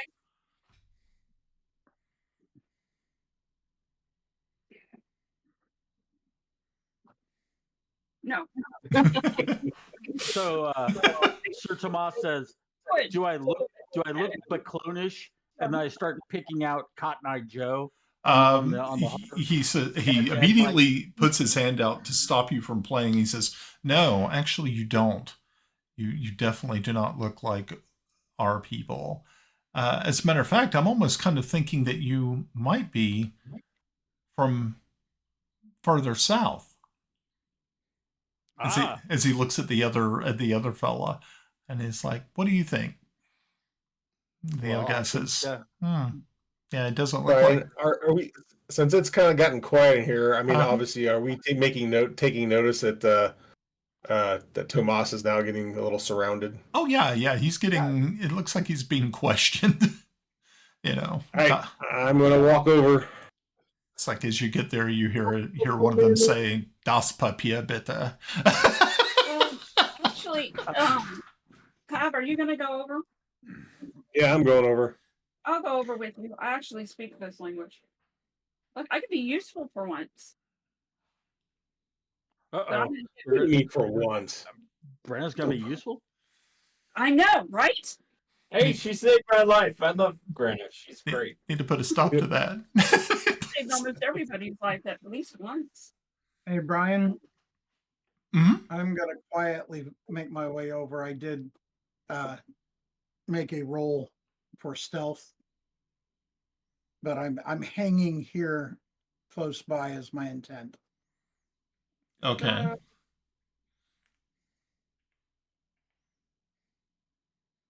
Well, I'm gonna let Granna take the lead on this then. What seems to be the problem? You speak it. Obviously, I mean, I don't understand the problem. As a traveler that I apparently am, I've obviously traveled the world. Matter of fact, let me tell you a joke. Which one is the one that's just trusting me the most, Ryan? That one, the one that's standing next to Kiffy. I sent him telepathically. Shut up. No, I tell him a joke. Okay, go ahead. I say, let's see. Why do Bacloonish cooks always win cooking contests? And he says, "Go on." Because their spices are legendary and their dishes always human first. And at that, he's going to cast Tasha's hideous laughter on him, or sorry, Kamala Harris's hideous laughter on him, and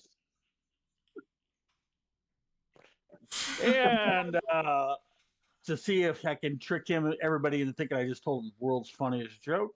Okay. He's got a DC 15 save, and let me pull up Tasha's. Okay. Can see within range. Percentage hilariously funny and falls in fits of laughter. If this spell affects it, they need a wisdom save or fall prone. Okay. Laughing. Blah blah blah. Okay. So, let's see if I'll get us stuck in one way or another. Okay, so yeah, he fails and he starts laughing at the joke. The other guy doesn't understand what is so funny. But he's laughing. This lasts for 1 minute. He's on the ground laughing. Okay, so does it make him go prone? Prone and incapacitated. Okay. So all right, so he hits the floor laughing. Everyone else around is like, "What? That didn't make any." Okay, whatever. All right. So and okay. Out of that, how many other soldiers are left in this place? Just this one that you believe. Oh man, don't tell me if I believe. I only know one. You only see one other. Damn it. They're all soldiers. I know they are. Yes. They're all assassins. Fireball! They're ninjas. At that point, should we roll for initiative? They're all Drow Shadow Blades. I'm sorry. Yes. I totally expect that for the record, by the way. Are we on initiative now, Brian, or is that like if you guys are ready to go to war, all right. Well, the question is, who's ready to go to war? Kiffy's some stories. He's always at war. Because I think I'm going to I might get a surprise out of this because I've caught one guy completely off guard, correct? So I'm going to attack him and then go from what I can do from there. Yeah, and let's try to at least subdue one to see if we can get some information. Well, we got one dude that's laughing prone on the ground for a minute. So if we can Okay. wax this guy, then we can tie this The guy guy- up while he's prone. The guy with all the information is the bartender. Always, right? Oh man, I got told to slow my political roll because of the Kamala Harris joke. Coup Who, de to- grace. who told you that? Stephanie did. I'm like, damn it, that was actually a funny joke. That was good.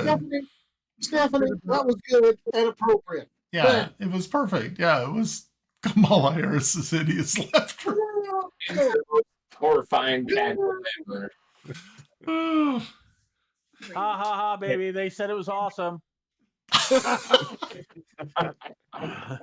Brian, Uh-huh.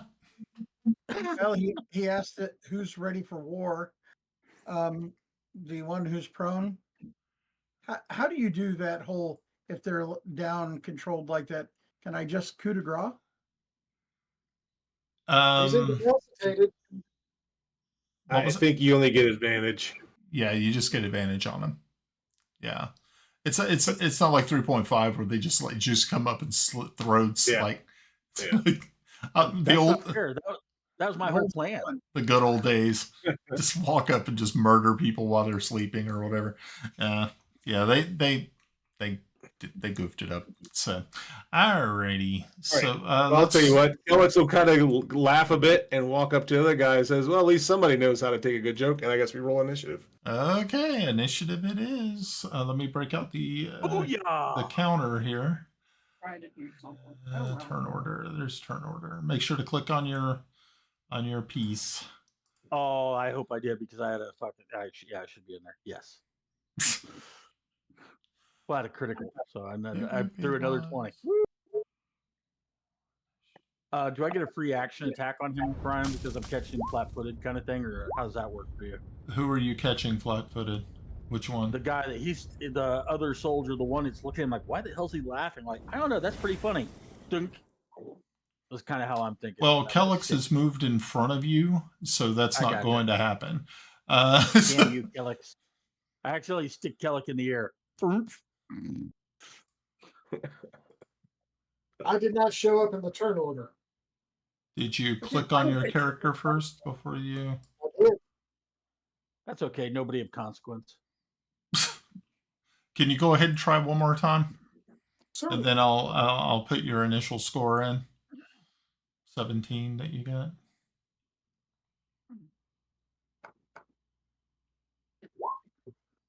I guess it's not working for you tonight because it's not showing up over here. Alrighty. I see him. Oh no, not in the turn order, but yeah. Yeah. All right, let me put him in there then.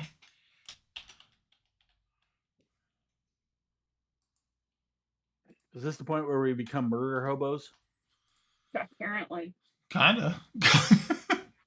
What? We are None at of war. those guys look like the Texas Chainsaw Massacre guy. Funny thing that. Right here. Alrighty. It So looks like a Western. so Tomas, you had 25 up at the top. I did. Yeah. And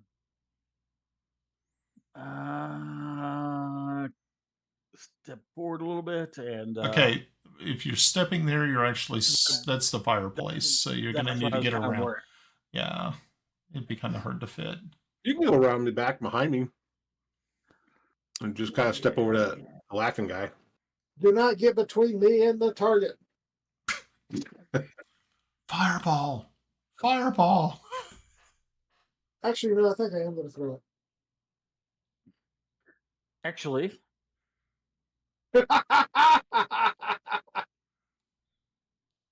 Yeah. You're targeting the bartender, right? no. I'm gonna dissonant whispers him. I finally get to use this. I've been saving this forever. Hold on. I'm gonna defer. Oh no, I'm not. Oh, I'm not gonna do that. I've been saving this for too long. Because I don't think Brian's watched this video. Probably Not not. that one again. What? Not that one again. Hold on, just give me a second. I actually made a video for Dissonant Whispers. Where was it? There it is. Here you go, Brian. I'd be curious if you could play this in the stream. Oh God. I'm messaging you this and see what you can do with it. You're messaging it to me in which regard? I'll put it in How? roll 20. Give me a Okay. second. Let me put it in roll 20. That's easiest. Okay.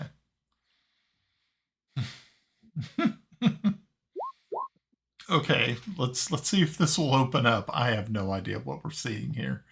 Now, is there going to be any situation where it's like a copyright infringement? Because Yeah, there might be, but I've got it on my site, so it hasn't killed it there. So I know it's there. I gave it to you as a link as my site. Okay, let's see what happens. And this is what he's got going on in his head as dissonant whispers.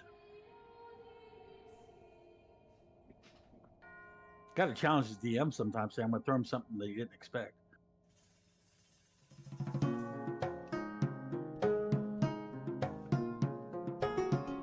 I don't know if he's got it on the Twitch stream or not. So I do.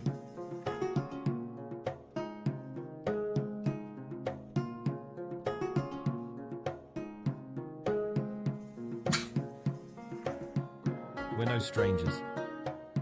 Okay, now I'm curious. What does it sound like? You know the rules, Open it up. and so do I. I don't have the volume turned on because it feels Full commitment's feedback, what so I'm you gotta thinking turn it up of. on your end. I really don't want to. I watched. You wouldn't get this from any other guy. I does just it want work, to tell Brian? I guess. you how I'm feeling. Do I have to go through the whole thing? Got to make you understand. No, but the lyrics are all there if you ever want to. Okay, that was For beautiful. those I of you that- guess. If it doesn't work on the stream, I just Rick rolled Brian by Yeah. playing a medieval version of Rick Astley's "Never Gonna Give You Up." Awesome. Yeah. I've been waiting to use that for like 20 adventures. Okay. Alrighty. So high or low? I'm going to go high. I don't know what I'm rolling for, but I want high because the low roll went earlier. Alrighty. So you're going high. Where should I be watching for this roll? 98. Okay, very good. Get much higher. Which means that you are not affected by the Dryad Princess's curse. Yes. Even better. So if he fails his save, he's going to take 3d6 psychic damage. Immediately use his reaction if available to move as far as speed away from me as possible. On a successful save, it takes half as much damage but doesn't run away. Okay. So, what is his save that he's throwing? 15, and I just threw for 13 points of damage. Okay, so is it like a con save or a wisdom save or what? Sorry, I think it's a wisdom save. My bad. Okay. My bad. Just making sure. It's a wisdom. I thought so. Yeah. Okay, well, he rolled a natural 1, so that was good. Nice. Alrighty, so he's going to run like the wind, I guess? Run, Forest. Okay, and how far is he running?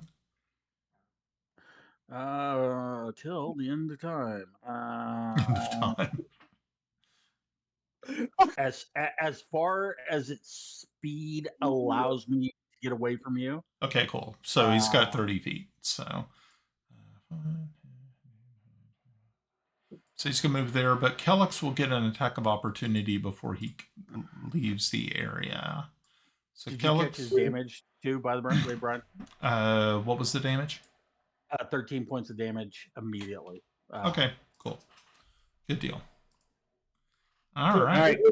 right. Attack of opportunity. Yep. Where'd he go? He's in the middle of the room now. Oh, And do I get an AOO because I'm the one that he's moving out of my threat square too? No, he's not. Never mind. No, he's not. I'm behind Kellex. No, my bad. I remembered. I thought I moved up to next to him. My bad. You can attack Kellex if you want. No. Oh shit! Yeah. Push me in blocking. Actually, I think that was against the rules that were set down in the original. You know, no beating up our friends.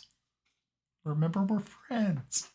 What Okay. is Your it? food, You just broke your food, not friends. Okay, so Kellex All right, rolled, so I rolled Kellex rolled a 32. God. 32. That's not even a That's not a crit. that's not even a crit. Jeez. Okay. Oh, That was yes, I painful. love it. So tell me what the damage is there, sir. All right, and all right, there's the normal damage, Okay. and I will use a first level smite. I'm not going to use it on the big guy or this little guy here. Okay.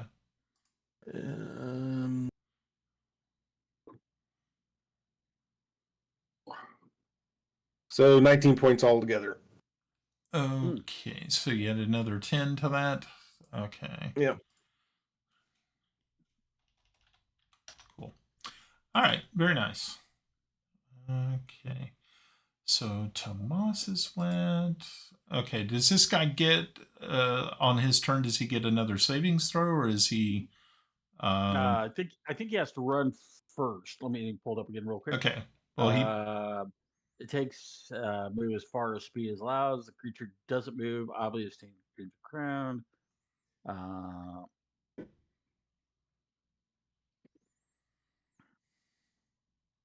It's basically for the next the duration of the spell. That's instantaneous. It just says he's running away from me.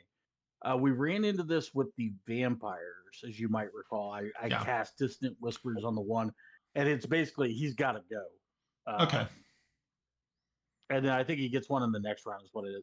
But if you want to let him try one here right now, I'm cool with that too. I get it. That's okay. He just lucks into the saving throws, right, or the initiative order. Yeah. Okay. So next is Yarn.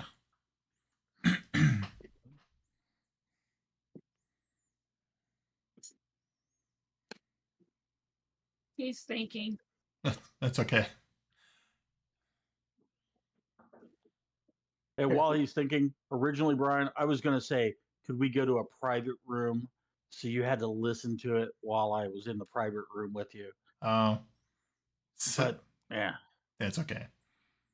So yes, the world watched me. You know, the two of our viewers, or which are probably you guys.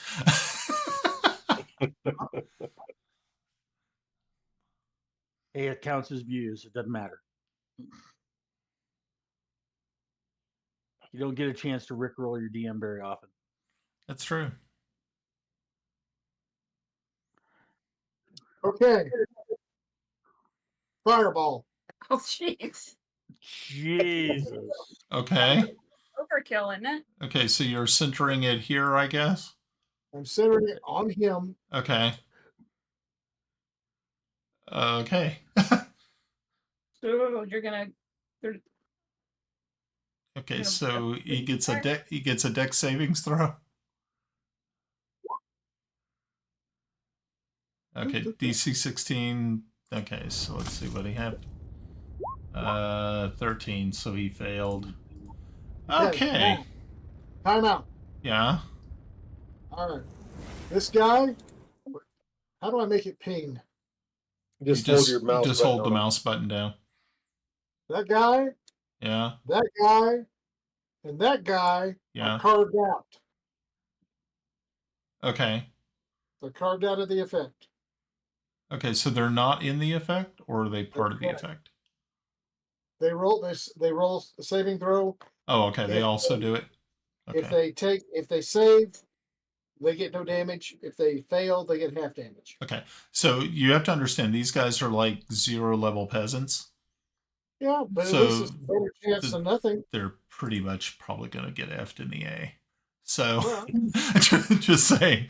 Alrighty. Well, let's see what happens. Okay, so the guy nearest you, this one right here, he is going to roll, and he got a 12, so he's going to catch the full effect. Half damage. What's that? 15.5. Half damage. Why half damage? Because I carved them out. Carved them out. He failed the saving throw, so he only Yeah. takes half damage. He's crafting the spell. Oh, He's okay. I see what he's done. Okay, fine. Yeah, he's a evoker. Oh, yeah, that's right. Yeah. Okay, And I next cannot- guy got us a 9. he's So he's also. And then this guy right here. Let's see how he did.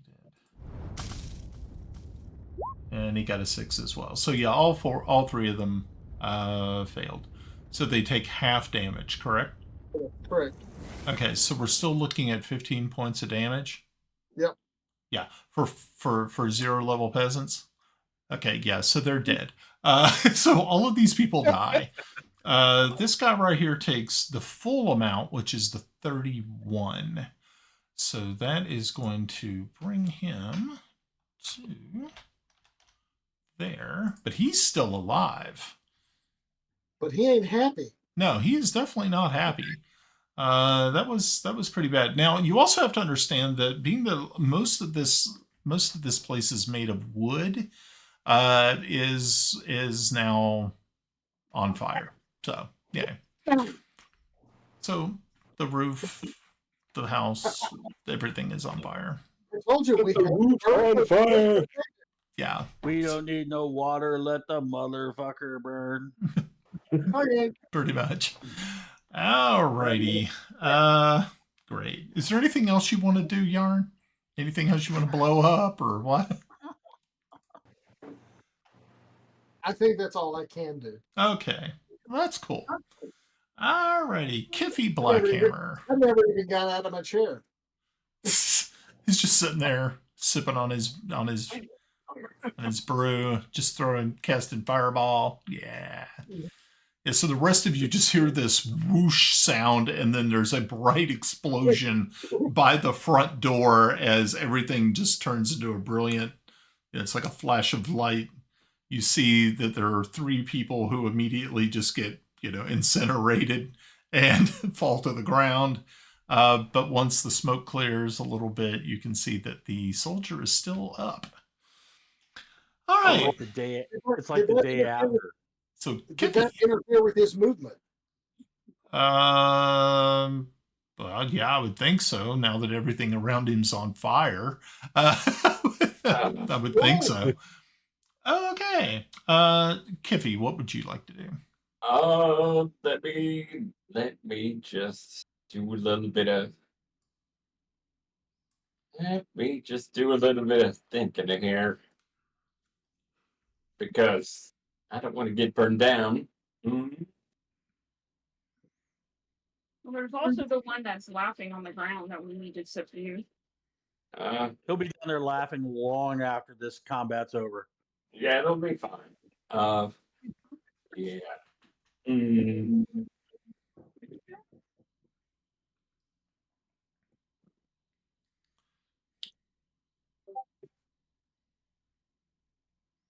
Hmm. Okay.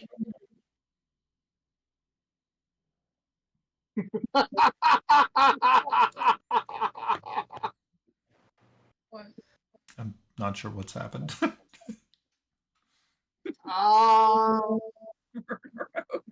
It's post on X. That's funny. After Rick rolling the DM, we went full murder hope.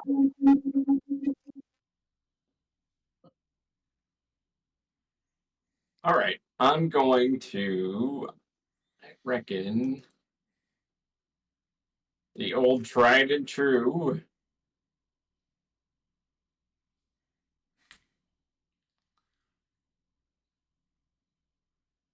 Guiding bolt.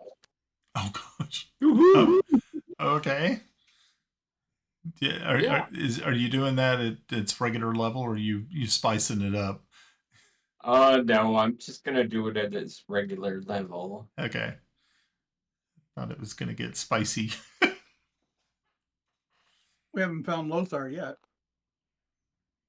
Yeah, let's not Get too not spicy. pour our wad on a card.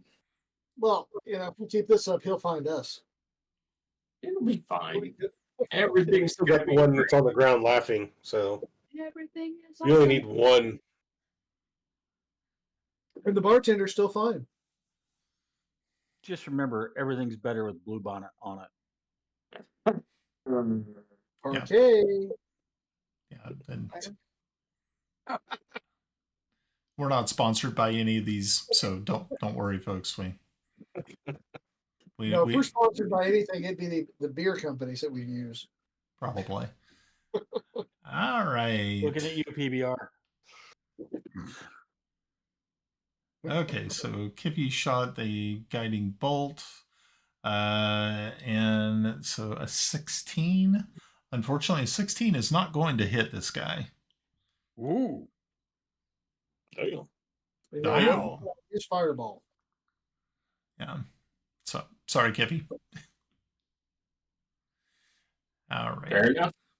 So Which guy was that? Tag that guy real quick, By the Kippy. door. Oh, by the door. Got it. yeah, that guy. Thank you. Okay, cool.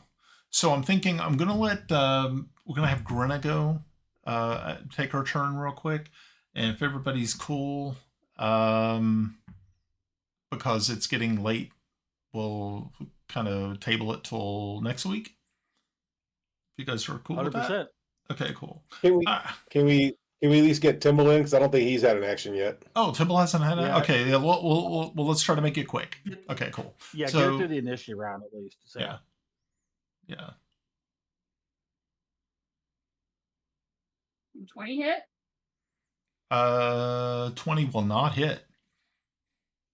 Okay, well that was my first go. Okay. Oh, let me try again.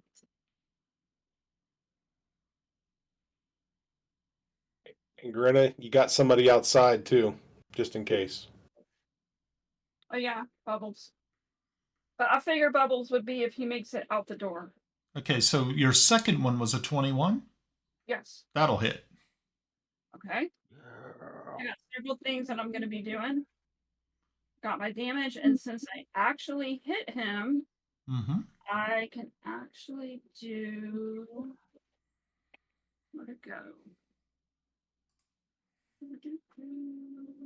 Shoot. I gotta go find it.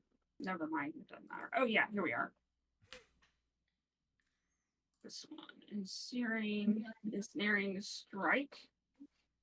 Says when I hit a creature with an attack weapon, a withering mass of thorny vines appears. Do that. Okay, he has to make a dex save. Oh, okay. Strength save of 14. Strength save. Okay. A strength save? Yes. 9. Okay. So he takes an additional 4 points of damage. Okay, so we're looking at. So he only took 4 points of damage, but he's ensnared now. Yes. So he took 11 from the Yeah, but he took 11 from the airing. total of 15. Total. Oh, okay, cool. Okay, so the end result is that the arrow strikes him. These vines start to sort of writhe around his feet, and he immediately falls dead as they kind of like curl around him. All the while, flames are licking at like all of our. So he's actually dead. So cool. Now we need a picture of that, Timble. Not Timble. Ed. He Flaming, died from vines, huh? flaming with vines. The trees killed him. You know, here's the problem with when you use AI art. When you're playing with the AI, and I'm sure everybody knows it, they don't handle people taking damage or dying very well. So saying he died wrapped in vines on fire, it's not going to be an easy production, but we'll work on it. You just never know. Okay. All right, now I got the laughing guy. Okay. It's Timble's turn. Yep. Timble's turn.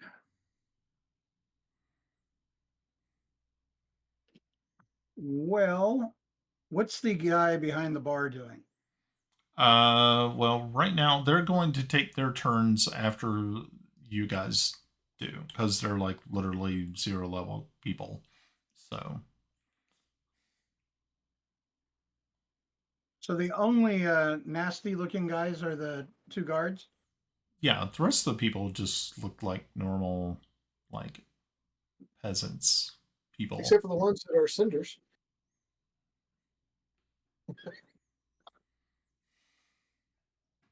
Well, damn.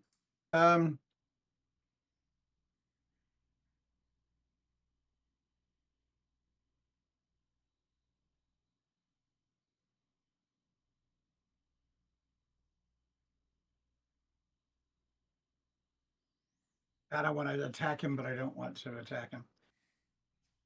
Well, why don't you just tie him up? Stick your rapier at him and don't say Intimidate him. I Hot wish I shot. had a snap to slap him in the back of the head with, but I don't know what the rules are like for that either now.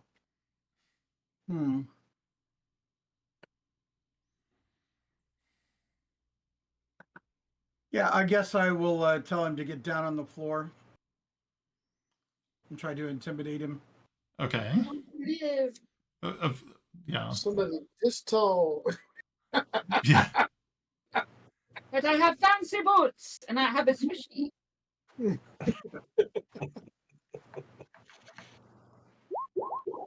Okay. So you try to intimidate. Let's see. Gotta find something to be able to see if he can counter that. Well, you know what? Let's just roll.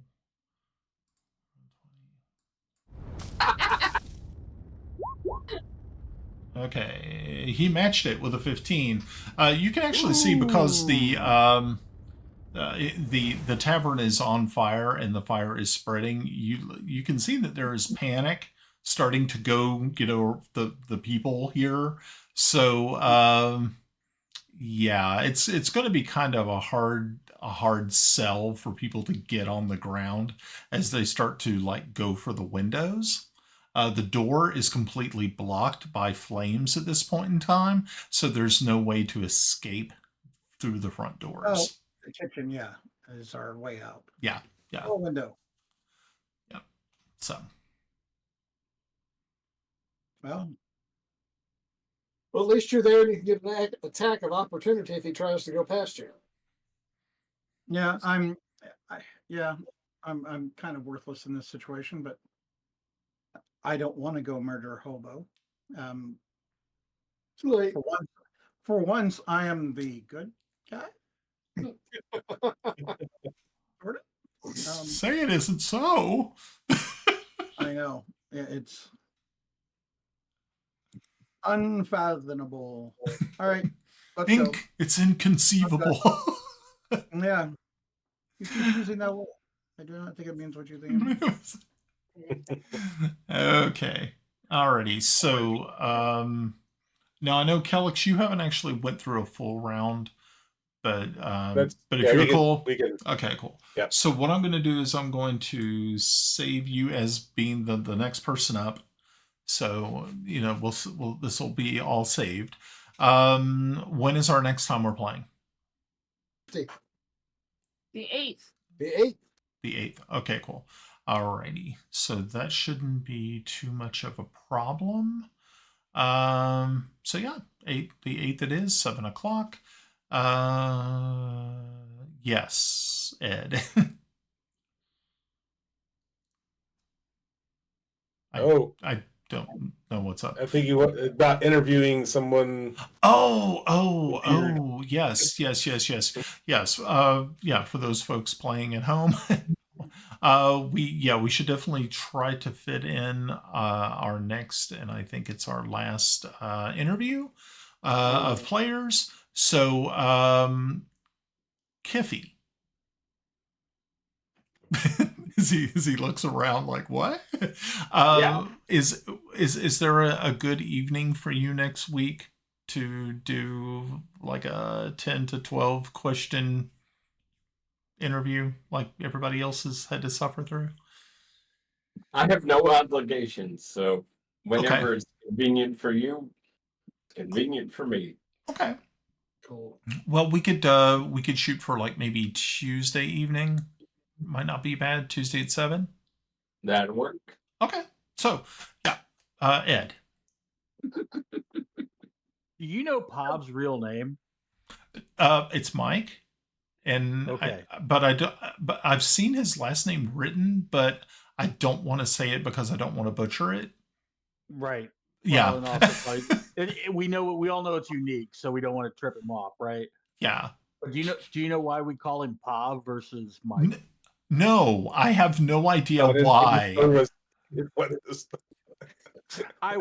This is the sole reason I wanted to fucking guerrilla warfare the fucking interview, and I couldn't because of work. Hey, Pav, do you want to explain why we call you Pav? Yeah. Oh, you want me to tell you now? Yeah. Okay. Now, this is a long time ago, so maybe my memory's a little fuzzy. I don't know. I think this happened on the school bus, right? Going home, maybe? Yeah. So I think what it was, Mike, you were taking Russian in high school at the time, I believe. All right. I did do that. So I made a face, though it doesn't really line up with the name. It looked like a monkey. Baboon. So, yeah. So Mike there said, "Well, I guess we can call you Pavian, right? Because there's two mics, and you want to, get things confused, and then it got shortened to Pav." We Oh. made fun of him because he looked like a baboon as a kid in Russian. Yeah. Okay. I made the face of yeah. I think you went like this and you moved the ears out or something shit Yeah, like that. no, Like, I'm not doing that on live camera. That's okay. I'm not understanding the reference. Children of Pavian. Pavian. What does Pavian mean in Russian, Russ? Nothing that I can tell. That's actually German. Oh, is it German? German? Oh, okay. Well, there you go. Well, hell, I always thought it was Russian because Mike was taking Russian too. Yeah, there you go. Well, fuck, both of us learned something. So when you're How calling many him decades Pav, did it take? when you're calling him Pav, you're making fun of him in German instead of Russian, Brian. I think y'all are confused, but that's okay. Yeah, because I'm sitting here looking it up and everything, and I'm like going, isn't it? It almost sounded Czech to me, but I'm like, I don't know. Like I said, the only two languages I ever really studied was German and Finnish, and I was like, okay, whatever. But Finnish is such a great language. Oh, it is. No, it's absolute, but it's very difficult. Their word for wife means one I hate less than everybody else. So Pavian is German. You're right, Mike. I totally missed this for Cool. baboon in English. For A baboon is a large monkey with a dog-like face and a red hind end. There you go, Pav. There you go. Now we know why. You want to see my red hind end? What? What? Okay. All right. Well, I remember you clogging up the toilets as a kid, so we'll go with that. Eater. I recall that we were calling him Boone before that. But That is true. We've never called him Boone here. We've always called him Pav. He's never gotten called Boone here that I've heard. Only you and I know him called Boone. I think it did start out as Boone, but eventually had moved to Pavian or Pav. Yeah. So, and Boone being short for baboon. Yeah. Okay. Well, good. Now I know. I've been brought into. Now it's on the internet. It's on the net. Now I know. Alrighty. So for those folks who are watching at home, thank you all very much for doing so. We appreciate you dropping by and checking us out. Make sure to give us a thumbs up or a like, whatever you happen to be, whatever platform you happen to be on. It would definitely help us out a lot. Another thing is check us out on Twitch. On Twitter, X. Yeah, you can find me at TMSend. That's at TMSYND. Ed, do you want to give your handle out? Sure. I think a lot of people find me because they search for the most obnoxious shit somebody could say, and they will find me at _drunk dragon. Okay. Anybody else want to share their handle for possible being stalked later? No. Damage. Okay. He's like splash damage 1, Russ. Splash damage 1. Yes. Which, So- you know, Correct. kind of fits my whole personality. Yep. Especially this evening. Indeed. That was so much fun. Yeah. You finally Anybody? got to burn something. Anybody else? No. Okay. Cool. I totally understand. Alrighty. Also, make sure to check us out on our podcast, which is, you can find us on iTunes and the Mystic Syndicate. Just go over there. I think we're about ready to pop episode 17 off. Yeah, 17's coming up. Big kind of an announcement. I have finally figured out how to level the audio and make it sound like really, really good. So from now on, the podcast should sound much, much better, and hopefully people will enjoy it more. And we're going to start doing that. And then I'm going to be going back to the other episodes that have already aired and remastering them. All 37. And speak of no, leveling, No. Oh yeah. Speaking of leveling, yes, everybody levels. So, yeah. Oh, Actually, I'm happy. Sir Tomas is finally getting his discography remastered. It's taken a little bit longer than it deserves, but I totally appreciate it. Well, good. I'm glad we could be of help. yeah. Okay. All right. So everybody have a good night. See you next week. Same night, same time. It's Thursday, 7:00 Eastern Standard Time. And you'll catch Same you bat again. time, same bat channel. That's right. and thanks